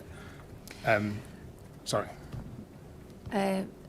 And what was your concern about cross-contamination? So, CS cross-contamination, what I'm referring to there is that, sorry to use this as an example, if I'm going to spray you, these individuals may also be cross-contaminated with the CS. So in terms of the clothing or equipment, for example, although the primary focus would be on your equipment and clothing, there might be cross-contamination of that CS on these individuals here, and therefore you need to think about what you're doing with them, because it could reactivate. Later on you could be sitting in the PIM suite and suddenly start feeling the effects of CS. We've heard some evidence that if it's sprayed even on your clothing, later it can move and affect you again. Right.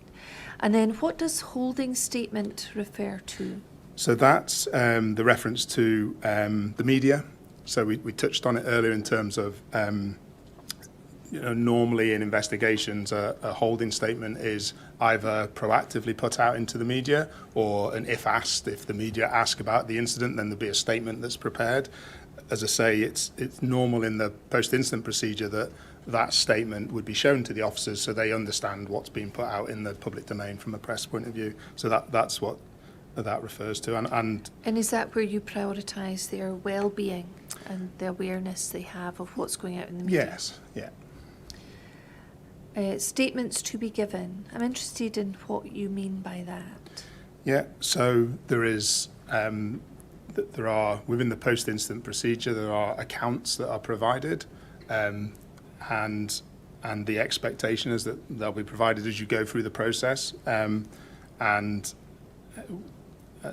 why I've written it there, because it's an issue that needs to be dealt with during the post-incident procedure, and you'll see that I've written with SIO in terms of that's an interaction with the SIO that I need to have about that. So you've used the aid memoir, you've mentioned the possibility of statements or accounts being given, and then you've noted it in your PIM log. And the action for that is that is now with the SIO. Is that for him to consider? Yeah, so these points, as well as being points that I'm covering off in terms of explaining the process, it's almost an action list as well in terms of when I've written this at 11:30, not all these things have been done. These are things that need to be done during the rest of the process. And the person that I need to interact with to achieve it is down that right-hand side. Did you prepare these notes in advance of going in to speak to the officers at the PIM suite, or after you came out? No, this will have been... The 11:30 entry will have been written after I've spoken to them. Right. And where it says with SIO and there's a tick next to it, what does that mean? So the tick will be that conversation has happened. I now have the update on that action. Right. Do you remember having a conversation with the SIO about statements? Yes. When was that? So just further down the same page, I've got an entry there at 1340, and it says initial discussion with SIO. So you would note the discussion at 1340 and then go back and tick with that SIO That's right. entry. Right. We'll come on to the 1340 entry in a moment. Then we see legal advice. Yeah. What was that in relation to the aid memoir that you'd given them? Yeah, so again, part of the process is that the officers are entitled to access legal advice. The legal advice is accessed via the Federation rep because it's their arrangements, and so that's why it would be for Amanda to arrange that legal advice for the officers. And you say that's for Amanda given to arrange. Is that part of your job, or is that part of your PIM support, who in this case was Amanda given? So, so it's my job to facilitate it, What and does that mean? To make sure it happens. And the way I facilitate it is by asking Amanda to do it. Correct. So you don't ask Amanda to bring lawyers in or discuss it at that stage? So that is an option. I think that there could be a face-to-face consultation. That's a matter for the legal representative if they choose to attend at the PIM suite. So that's written within the SOP that it's acceptable to, and that's actually why you would have a breakout room available, so that an officer could have a face-to-face interaction with a solicitor. On this occasion, it was done over the phone. So it could be either. When you say on this occasion it was done over the phone, what are you referring to? So I've asked Amanda to arrange legal advice, and my understanding is that the officers spoke to a legal advisor over the phone. So officers left the main canteen, the main room, and went into a side room with Amanda, and as I understood it, spoke to a legal advisor at that point. And that was with Amanda Given present? Yeah, from my recollection, yes. When did that take place? So that will have been ongoing from after the initial meet and greet. So obviously Amanda was with me for the meet and greet, and likewise Jane was. So the actions that we were able to carry out obviously will have been tasked to them straight away, and they were able to do that. I'm just looking forward to see if I recorded officers moving into that. I was going to ask you, is there anything Yeah, else in your PIM log Yeah. that would help us identify when that was happening? So my recollection is it was kind of an ongoing process from after I finished speaking and spoke to Amanda and Jane, so about 12 o'clock, onwards. How many of the officers took the opportunity to go into the side room and discuss this with a legal advisor? I don't recall. I don't recall how many. From your recollection of events in the PIM suite, was there any discussion about Mr. Bio's race that day, or the impact his race may have No. on the media No. or the No, public perception No, of not in the events? PIM suite, no. Let's look at, you say at 12:15, change T-shirt, cross-contamination with CS, put in bag for PC Ash Tomlinson. And you discuss the Federation rep and Scott Maxwell getting food. Was it of any concern to you as PIM, as post-incident manager, that Acting Police Sergeant Maxwell had been at the scene and part of the events, but was taking a sort of welfare role on the day in the canteen? I think as the line manager, the first line manager, I probably would have expected him to carry out part of that role, recognising that he's been supported more broadly by the process, but he's still the first line manager of those officers, so that doesn't feel out of the ordinary. What steps did you take to check that Sergeant Maxwell felt able to carry out a sort of welfare role? So I spoke to him, during the course of the meet and greet. There was, I spoke to him before he went out. He's not come forward and said he felt unable to carry out that role. So I would have expected him to have said that if he felt it didn't seem something that he couldn't achieve, and he didn't say that he wasn't willing to achieve it. So from either side of that, there didn't appear anything of an issue with that. And then we see PC Payton changed his clothing in his locker. And then at 13:40, you describe an initial discussion with the SIO, Superintendent Pat Campbell. And if we can move up the page, please. So was this the, you say initial discussion, was this the first discussion that you'd had with Pat Campbell? Yes, yeah. And that was at 1:40 that day? Yeah. Where did that discussion take place? So that was in the sort of corridor outside the PIM suite. Who else was present? It was just myself and Pat. How long did that discussion last? So about 5 minutes. Tell us about what, we should look at the next page actually, page 14 as well. It finishes at the top at this time. So it says, initial discussion with SIO Superintendent Pat Campbell, Perk inquiry, take external clothing, no need to take statements at this time. Do you see that entry? Yep. When did you write that entry? So I had the conversation with Superintendent Campbell outside in the corridor, and then so in that conversation he also asked if he could speak to the officers.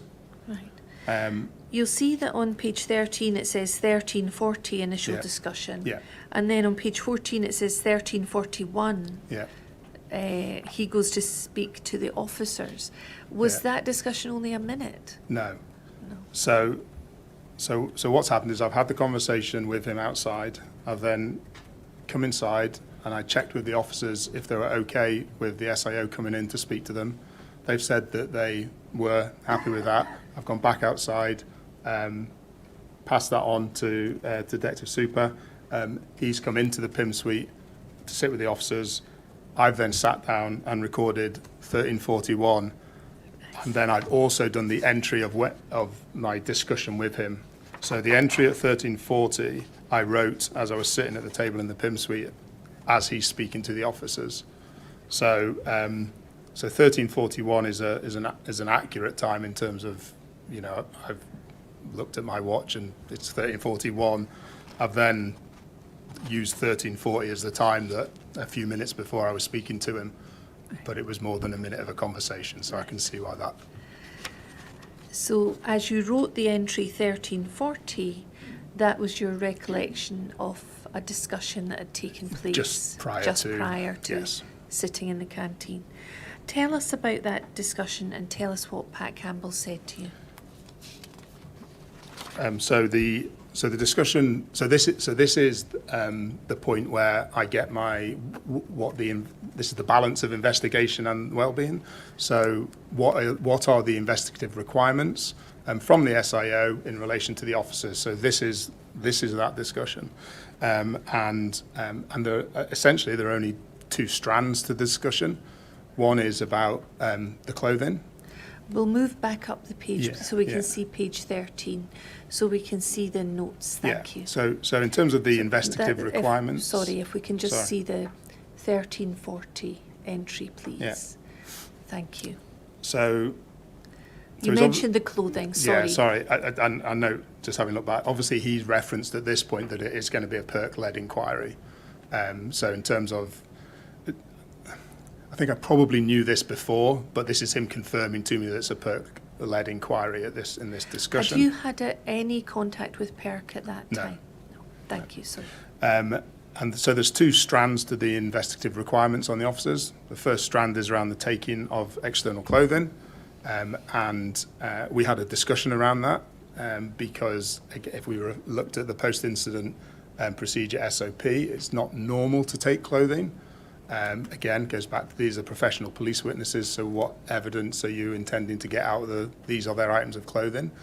Within the guidance there, it does say there might be exceptional circumstances you would want to take clothing, and the SIO view was that he wanted to take the clothing off all of them so that just so they've got a comprehensive record of everyone's clothing and equipment. So I pointed out that it wasn't normal in a post-incident procedure, but also recognising this was a firearms post-incident procedure, and therefore, he would have a different view on that as he did. And so we agreed that we're going to take external clothing, and at that point, it's a case of need to facilitate that during the course of the post-incident procedure. So that was that aspect. So he's asked you in his capacity as SIO Yeah. about the clothing. He'd like Yeah. to recover that Yeah. from the officers, and he's telling you that to help you facilitate Yes, right. the recovery of Yeah. that clothing. That's right. Right. And then the other strand is around statements. So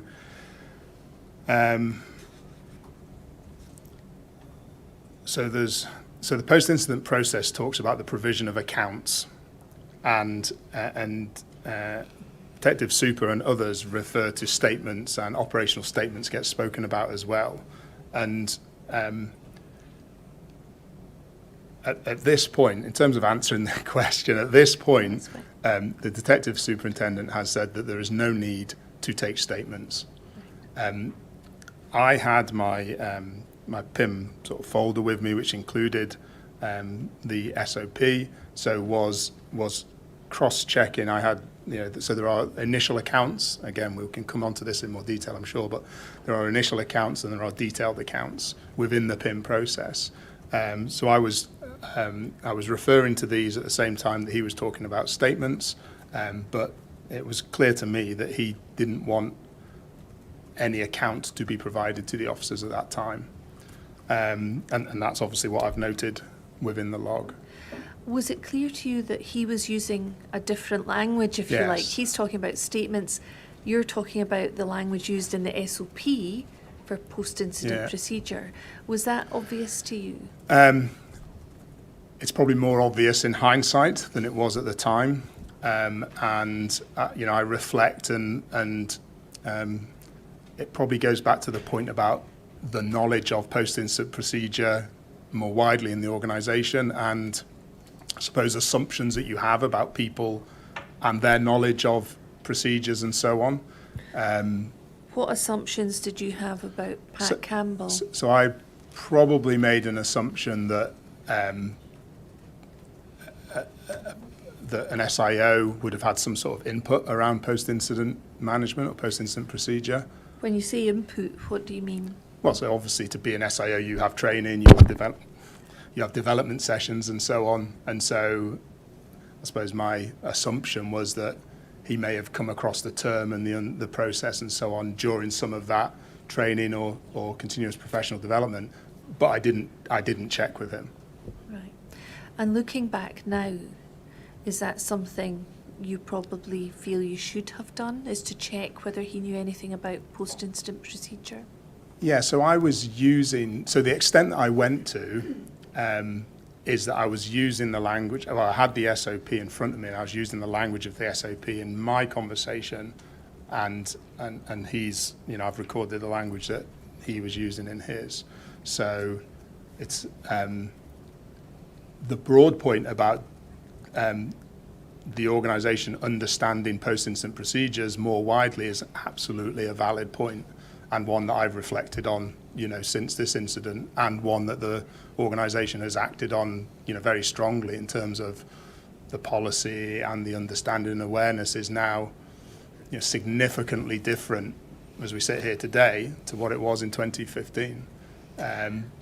We may hear from Pat Campbell that he hadn't had any training in post-incident procedure. I now understand that may be the case. And looking back, was it part of your role to being aware that there was maybe a limited knowledge of post-incident procedure in 2015? Do you think it was part of your role to explain that to people, officers, and share that information with them? To a certain extent, yes. And we've already touched on, when I got my PIM team together, I did that quick briefing around PIM and so on.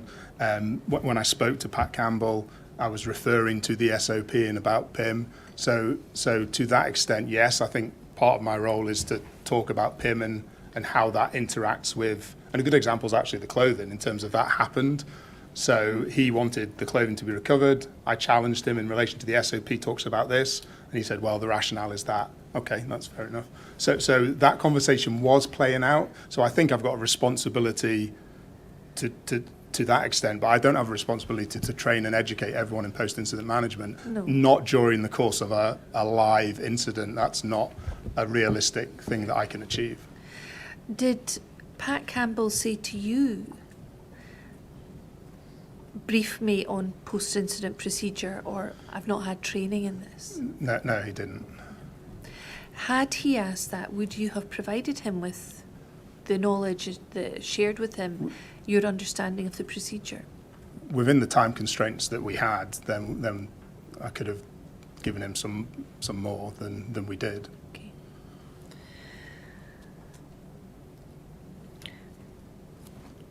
Looking back now to the conversation you had about statements, as he called them, and accounts, as you were calling them, what impact do you think that lack of training that he had on your role and the relationship you had with him?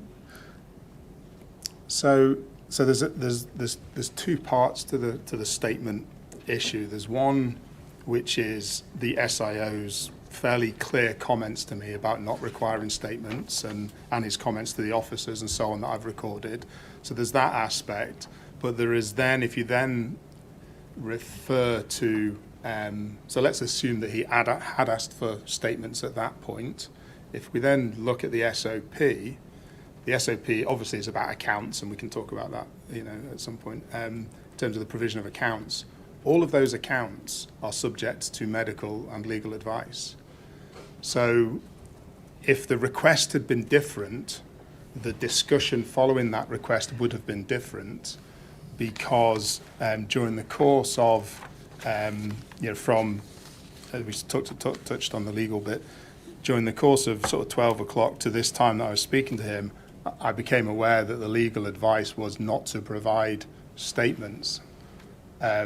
So you're now in a position where even if the investigative strand is saying you will provide statements, even if they use the PIM language of you will provide an initial personal account, the conversation that I then have to have as the PIM is personal initial accounts are subject to medical and legal advice.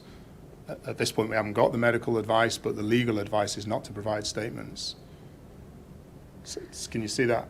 So there would need to have been another series of discussions and conversations with the SIO had his instruction been, you will all provide statements. And that may have triggered, you said about would you have gone into more depth, that actually it would have been a trigger for more depth, because the post-incident process is very clear that full statement, detailed accounts as they're called, so stage 4, detailed accounts, is your equivalent of an operational statement or a police witness statement in a criminal justice process. That's a full account of what's happened. The post-incident process is very clear that does not happen on the day of the incident. That happens a minimum of 48 hours, 2 rest periods after the incident. So detailed accounts in line with the post-incident process would never have been provided on the day of the incident. That isn't the process. The process is 2 days later as a minimum. So you then go back to, well, what is provided on the day? Well, stage 2 and stage 3, PIM basic facts, which we can talk about, or personal initial accounts. Personal initial accounts and PIM basic facts are subject to medical and legal advice. And so if the legal advice provided to the officers is not to provide a statement of any sort, then that's the legal advice, and that's what transpired in this circumstance. Let's look at the SOP to get this clear. Look at PS 10934. Now, we'll have this on the screen. Yeah. We can move down the page, please, so we can see that. No, if we can just see the first page, please. And then I think you should have a hard copy for your use. If we can see page 1 with the title.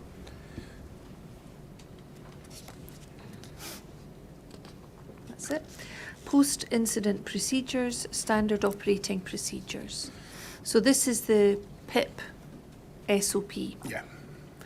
And if we can have a look at this in some detail. Can we look at the first sort of page, paragraph 1? If you move down. Keep going, please. Right. So this sets out the purpose, which sets out guidance for post-incident procedures. If we can look at paragraph 1.3, this is on page 4 of the PDF. There we are. And it says the main principle that has governed the creation of this document has been the desire to ensure that the policies, guidance and advice are clear, transparent and legally sound. And the aim has been to produce guidance balancing the welfare needs of the officers with the needs of an inquiry that withstands internal and external scrutiny and can be seen to help ensure that any post-incident investigation is carried out with integrity and transparency, thus ensuring the creation and maintenance of trust from police staff and the public. And that's really what you were describing earlier. Yes, that's the right. balancing of welfare and the needs of the investigation, or as it says here, needs of an inquiry. And then can we look at paragraph 1.4? The criteria for a post-incident investigation is covered in the APPAP and as I understand, is that called the authorised professional practice? It is, and brackets armed policing. So it's authorised professional practice, armed policing. And is reproduced herein. However, Article 2 ECHR places a positive duty on the police to carry out a comprehensive investigation into all deaths, whatever the cause. And it describes what the European Court of Human Rights would consider to be an effective investigation. And then at the end of that paragraph, it says from the 1st of April 2013, so that's the date that Police Scotland came into existence and PERC came into existence. The PERC will, under direction from the Crown Office, conduct investigations into, and if we can just look at those bullet points, it details allegations of a criminal nature, death or serious injury in police custody, death or serious injury following police contact, police use of firearms and other weapons as specified in regulations.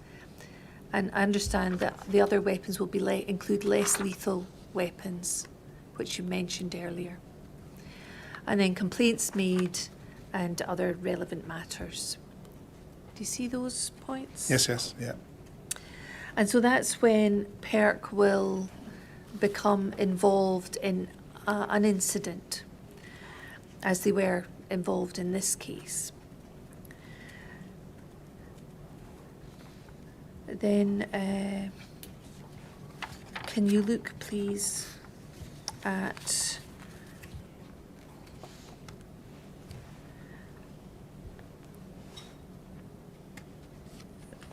sorry. Could you look at section 3, please? Paragraph 3.1. The overriding aim of post-incident procedures will be to develop a factual initial account of the incident whilst considering the welfare of those involved. And so, as part of your role as post-incident manager, was the overriding aim to develop a factual initial account?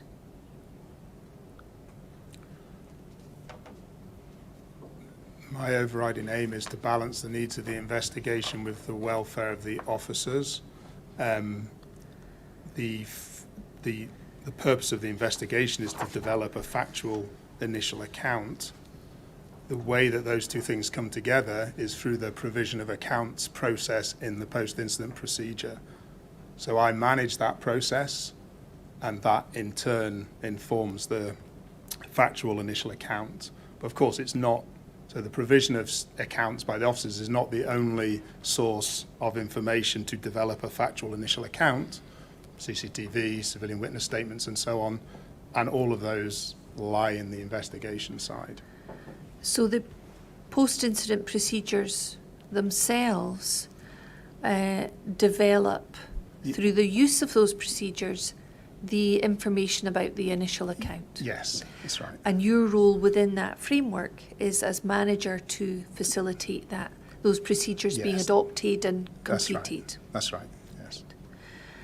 And then it mentions 3.2, any incident that involves the discharge of a firearm by police has the potential to affect all those involved.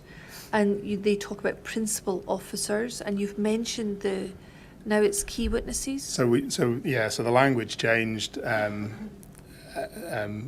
relatively recently. So it's now known. They used to be called principal officers. They're now called key police witnesses. Right. It's KPWs, key police witnesses. Could you look at paragraph 3.8, please? And it says here, post-incident investigations will be commenced in all situations where there has been a discharge of a weapon by the police, including those involving a conventional firearm or less lethal weapon. So it's post-incident investigations commenced. Does that include post-incident procedures? So not necessarily. So if we use the CS example, CS is discharged fairly regularly by police officers and post-incident investigation, so you would submit paperwork and so on in relation to the discharge of CS. So there is a process you go through in terms of that post-incident investigation, but you don't initiate a post-incident procedure. Right. So if you like, the investigation side of that is relatively straightforward and documentary, and the welfare side would be looked after by the line management, as we sort of touched on before, how normal business, if you like. So discharge of CS is a fairly regular occurrence, and therefore there's a normal business processes that deal with the post-incident investigation and the welfare side. So you don't need post-incident procedures to initiate at that point. So not every discharge of a CS or PAVA spray will result in post-incident procedures. Or indeed taser. Or taser, although they would be considered less lethal weapons. Yes. So it's a possibility, but it wouldn't be in every single case. But in paragraph 3.8, it says post-incident investigations will be commenced in all situations where there has been a discharge of a weapon by the police, including less lethal weapons, whether intentional or unintentional, which has or may have, 1, resulted in death or serious injury, 2, revealed failings in command, or 3, caused danger to officers or the public. And I'm interested in this because this seems to read that where someone has died, whether intentionally or unintentionally, and this situation has involved the use of a less lethal weapon, such as CS or PAVA spray, post-incident investigations will be commenced in all situations. And you've said already it wasn't a firearm situation, so this wasn't the normal SOP that you used. But from paragraph 3.8, on the face of it, it appears to say if someone's died, and for example CS spray has been discharged, that there will be this post-incident investigation. I'm trying to understand why. Yeah. So, many people have said, oh, it was an SOP that wasn't applicable. It was only for firearms. It didn't apply, but we adapted it. yes. But does this 3.8 not envisage that it can be used in situations where there's not been a discharge of a traditional firearm? So, I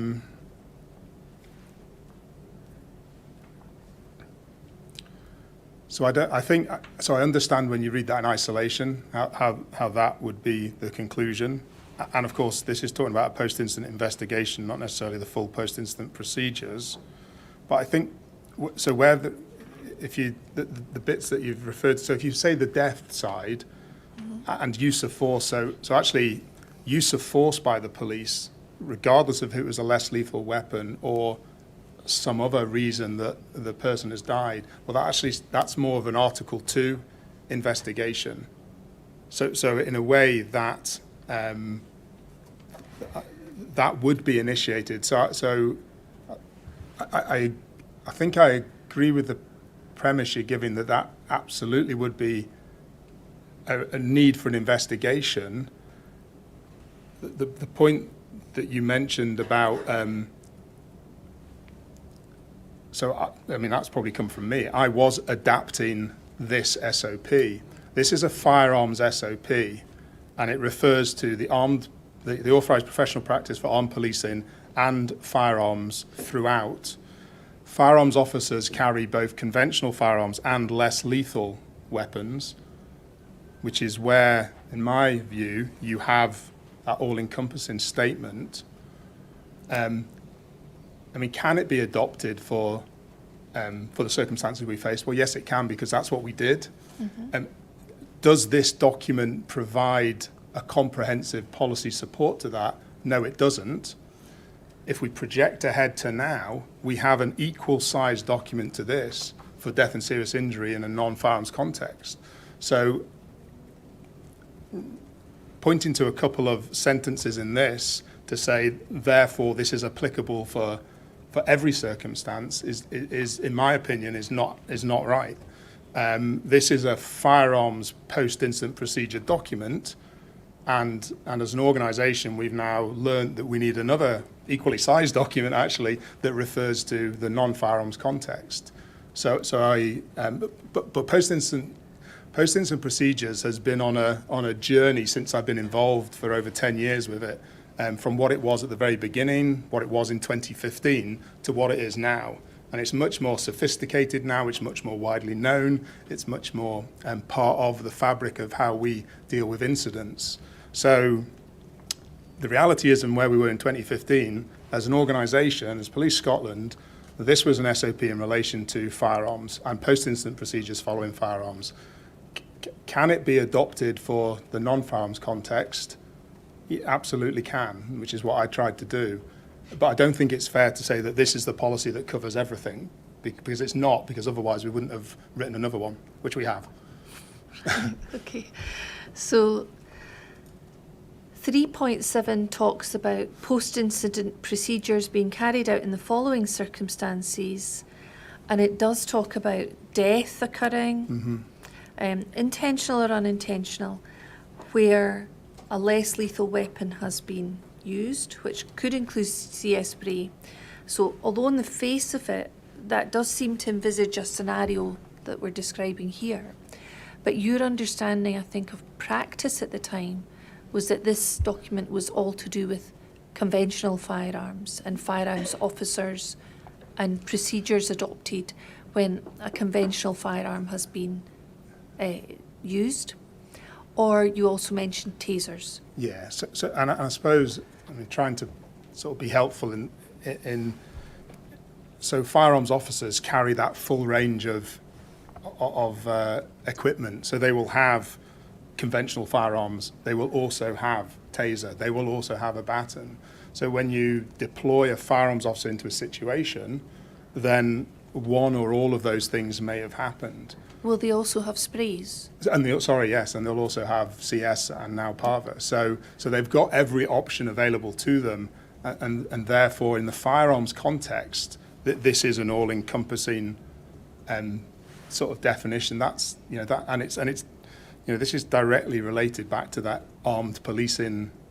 The core document is not the SOP actually; it's the armed policing authorised professional practice, and that is about armed policing. And that's what all of this has evolved from.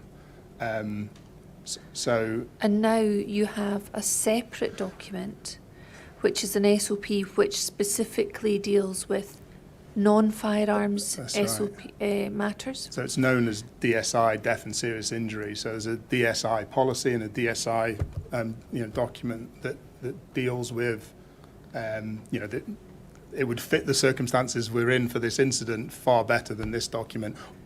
Notwithstanding that, it's very similar. So in terms of the process it follows, the welfare, the balance of the investigation, the welfare, the accounts, so I'm not saying this is some radically different document. It isn't. It's aligned to this, but the language is more is more general as opposed to specific armed policing. Are there parallels between this document and the new document? Yeah, absolutely. Which is why I could adapt it. Right. And in terms of, say, an officer who's not an armed officer, who has CS or PAVA spray, who's maybe used that and someone has subsequently died, that would be dealt with under this new SOP rather than this one. Yeah, and I understand the focus around sort of CS PAVA and the less lethal language in this, but that wider document, if you think of something like a death in custody, a death in police custody within a cell block, so there hasn't been a discharge of anything, there hasn't been, but that would still fit with the DSI, the new DSI policy, and a post-incident investigation and procedure could be in place. So I guess what it's doing is it moves it away from purely about the use of force to a broader policing context. So death following police contact in a custody arena, death following police contact in a pursuit context of road policing. So these sorts of examples, so it's not been a use of force that's resulted in the death, it's been other police interaction. But that wider policy now acknowledges all of that and allows a procedure similar to this to take place to balance the needs of the investigation and the welfare of the officers involved. So in a situation now where there's use of spray, use of baton, and a restraint involved in use of force, would it be the DS&I, as you called it, the death and serious DSI. injury policy that would be Yes. used rather than this? Yes. So you've got, so the firearms policy is as it should be for armed policing operations, and then the DSI basically covers everything else. And then, so at paragraph 3.9 of this one, where it says, where the above criteria are not met, consideration may still be given to applying these procedures at a level proportionate with the incident and level of investigation required. So at the time, there was only this SOP. Did that envisage the possibility of adapting it, which is what you did? So I think yes and no. Okay. Sorry, but I agree to the extent is that so, and obviously this is a matter for Gary McEwen, but that's probably why he said I think we need post-incident procedures here, is because of that kind of trigger and feel of the incident that we were dealing with, and that would be the right thing to do. In terms of the specifics of that paragraph, my sense is it's still more in relation to a firearms context, because again it goes back to the core document for this is an armed policing document. So although it, you know, and a sentence there doesn't really cut it from a policy support position in terms of, and also you can apply this to anything else that's applicable. That, you know, when you think about where we are today from a policy position, one sentence doesn't really provide the same level of policy support and thinking, in my opinion. Yeah, okay. Let's look at page 7 of the PDF. And we're going to look at stage 1. Sorry, I should have said that sooner. So it's page 7 of the PDF, and we start in stage 1 of the post-incident procedure. If we can just go up a little bit, we should see a section 4.1. Here we are, stage 1, situation report 4.1. Tell us at the outset, what is stage 1? What is situation report? So there's one of the appendices to this document has all 4 stages in, which might be helpful as well. But Is that Appendix N? N, yeah. N for November. Let's go to that if that makes life just a little easier. so there are 4 stages to post-incident procedures. If you can just give us a moment Sorry, so that we sorry. can get that on the screen.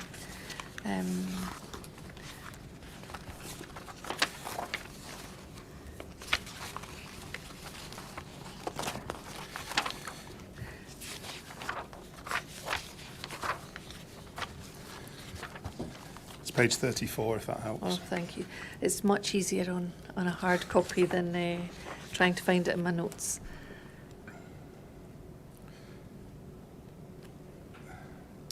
Thank you. So there are So so there are if we can go to the top yeah. of that page, just ever so slightly up, we should see it says providing accounts 4 stages. And it says, for sake of clarity, the provision of accounts is broken into 4 stages. Officers should be in a position to obtain legal or medical advice prior to providing stages 2 to 4, inclusive, should they wish to. So that starts the provision of legal or medical advice from stage 2, prior to That's right. stage Yeah. 2. And then where a principal officer is unfit to make a personal initial account, then it will not be appropriate for stage 3 to apply. When an officer is suspected of a criminal or misconduct offence, then stages 3 to 4 will not apply. And is that what you said earlier, that if you're a suspect, you're diverted from Yeah. post-incident That's procedure? right. Yeah. So let's look at stage 1, situation report. This applies to everybody unless they've been separated for some reason. Yeah. So a situation report aligns very much to the sort of business as usual approach as well. So that during any police incident, there are a number of updates ongoing during the course of that incident. So there will be the radio communication into the control room. Control room has a command and control log that those updates will be typed on. From a line management point of view, if the sergeant isn't at the scene of an incident, the sergeant will be getting briefings in terms of what happens.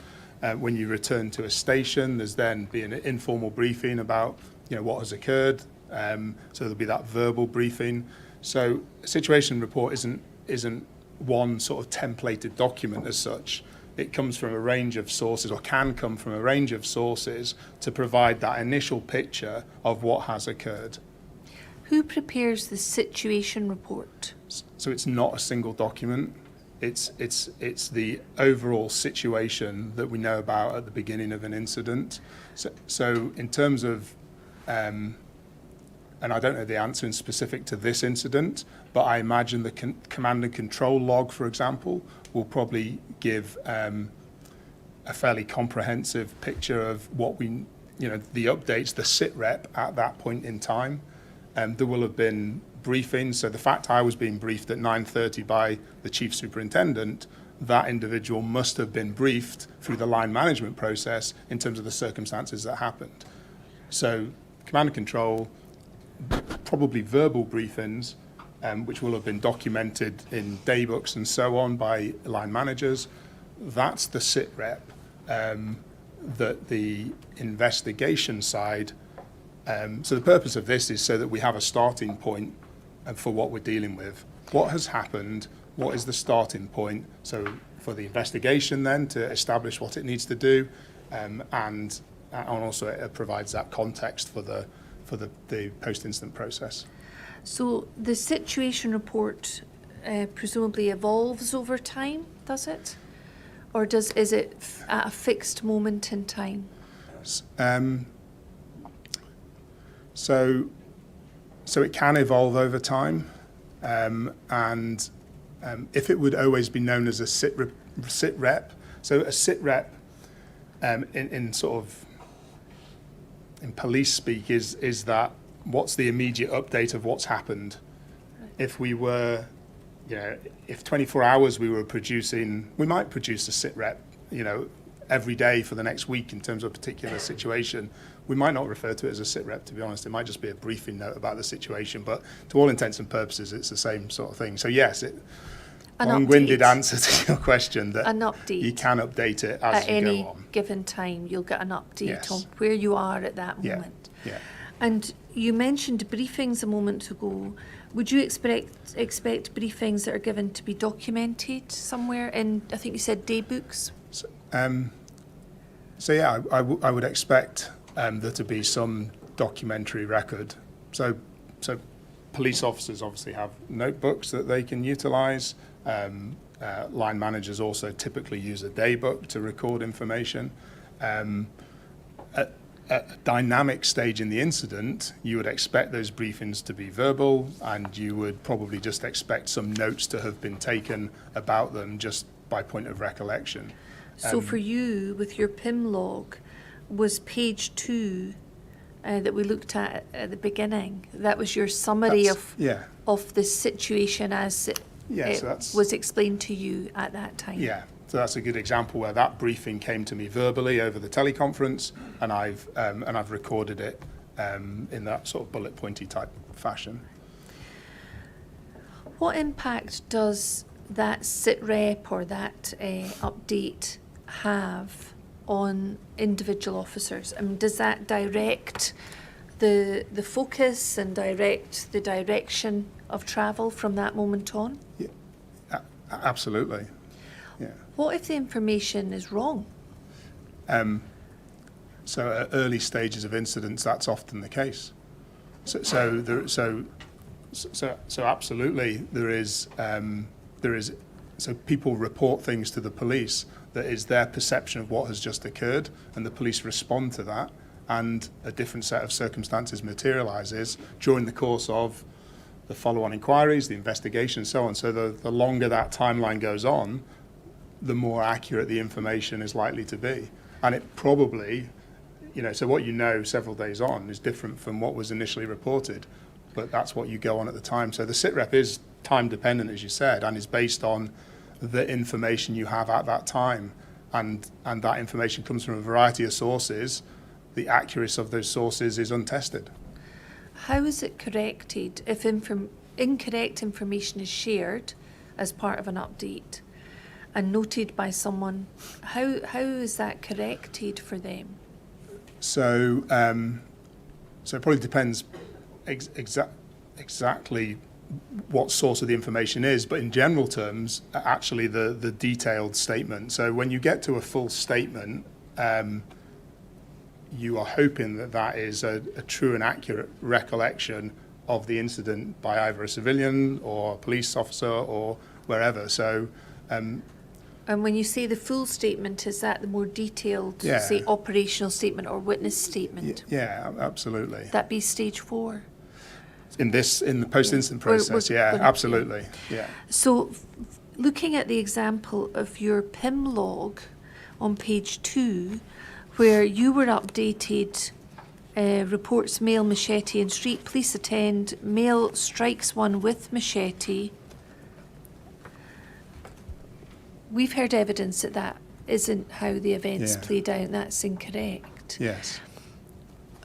When you were given that update, and at a stage you didn't ever receive full statements from officers, how was that information corrected in terms of your understanding of the sit rep? So, so as the post-incident manager, I don't need to be updated on the accuracy of information as it goes on. That's not my role. That's an investigative role and a broader justice role to understand what happened. I now know that to be inaccurate, but that doesn't directly affect how you run through the post-incident process. And in terms of that sort of ongoing update around the SITREP, that isn't something that somebody would come to me whenever that information was corrected. That isn't something that somebody would come to me and say, "Oh, that information's been corrected," because it's not Okay. directly relevant to the role that I'm playing. So did that information have any impact on your perception of events, or the way you treated the officers, or the way you handled post-incident No. procedure? And I can understand why it seems quite alien in a way, but the process is the purpose of the process is to actually get to that correct state of events, and so you need to run through the process to get there. So what the starting point is to give you a starting point. It doesn't directly affect how you carry out the pieces of the process thereafter. Let's look at stage 2. That's still on the screen. PIM basic facts. Where possible, this should be from a source other than a principal officer, and should be limited to confirming which officers are present at the scene, a description and brief of their role, and a confirmation of who discharged their weapons. This may be in verbal or written format and may be in the presence of a staff association member. The OFC is often the most appropriate person to provide this account, but flexibility is required depending on the circumstances. So I'd like to ask you about this PIM basic facts and what it says here. A principal officer is the equivalent of a witness, Yeah. key witness. Yeah, so the officers that are involved in the PIM process are principal officers. So everyone who was in the canteen on the day in question was a principal officer. Right. So in terms of you complying with the post-incident procedures, what source other than a principal officer did you have access to provide information about basic facts? So I didn't have access to anyone else. I would have had to have gone and found somebody else. And was that something you were inclined to do that day? No. So I made a decision around PIM basic facts that it wasn't required. Why was that? So the level of information, so from my training and experience, the level of information that you would typically write in PIM basic facts had already been potentially exceeded in the information that was already known to the inquiry. So if I can maybe provide some context just to try and Yes. help illustrate that. So Please do. again, if you think of this in the firearms context, firearms team may deploy into a building, and from a SITREP point of view, there's an update they've gone into the building, and the next update is that somebody has been shot and killed. and there's nothing in between because the nature of executing that operation, there wouldn't necessarily be anything. So PIM basic facts is to find out what happened to fill that blank, essentially. What it isn't is a detailed account of what happened.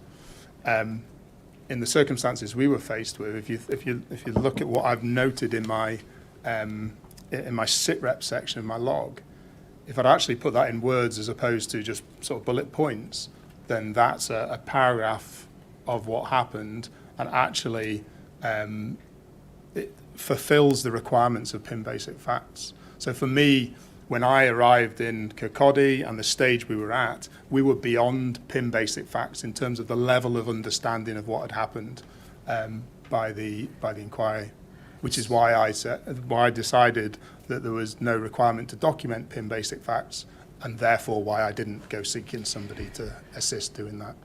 So I'm interested in the distinction between the basic facts that you have noted in the PIM log, Yeah. and stage 2 as it's described here in the SOP. Here it talks about confirming which officers were present at the scene, a description in brief of their role, and a confirmation of who discharged their weapons. Yeah. And I can see that you were in the canteen with the officers. They Yeah. were present with you. But this idea of a description in brief of their role, so why did you consider that you were beyond basic facts? Because there doesn't seem to be anything in your PIM log that indicates you knew what role everyone took that day. No, and that's true. The description that had been provided to me included the description that CS had been discharged. It included the description that a baton had been used, and they are the equivalents, if you like, from the firearms context. They're the equivalents of this aspect, and so it appeared to me that that information was already part of the management structure, the investigative side of of the inquiry.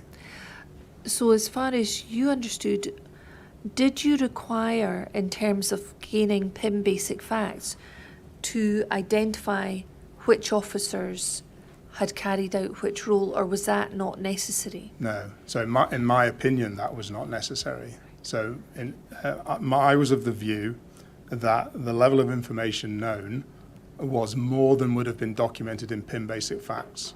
And the reason I come to that conclusion is based on the training course that I did, which included us doing a practice PIM basic facts, and also the continuous professional development that I'd taken part in, which included us writing PIM basic facts, and the level of detail. So what PIM basic facts, in my experience, was listing the people and explaining what they'd done.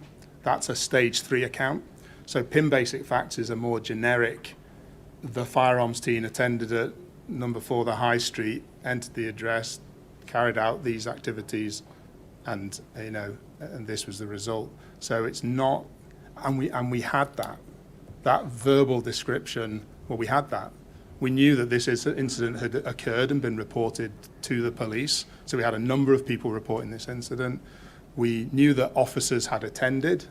As I understood it, the whole shift had attended, and they were now present in the PIM suite.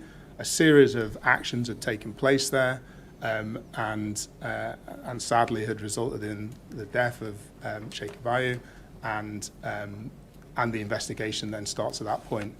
So we actually knew a significant amount of information, far more than is envisaged, from a Stage firearms 2. context at stage 2. Yeah. All right, thank you very much. That would be, Stop for lunch there and sit at 2 o'clock. thank you.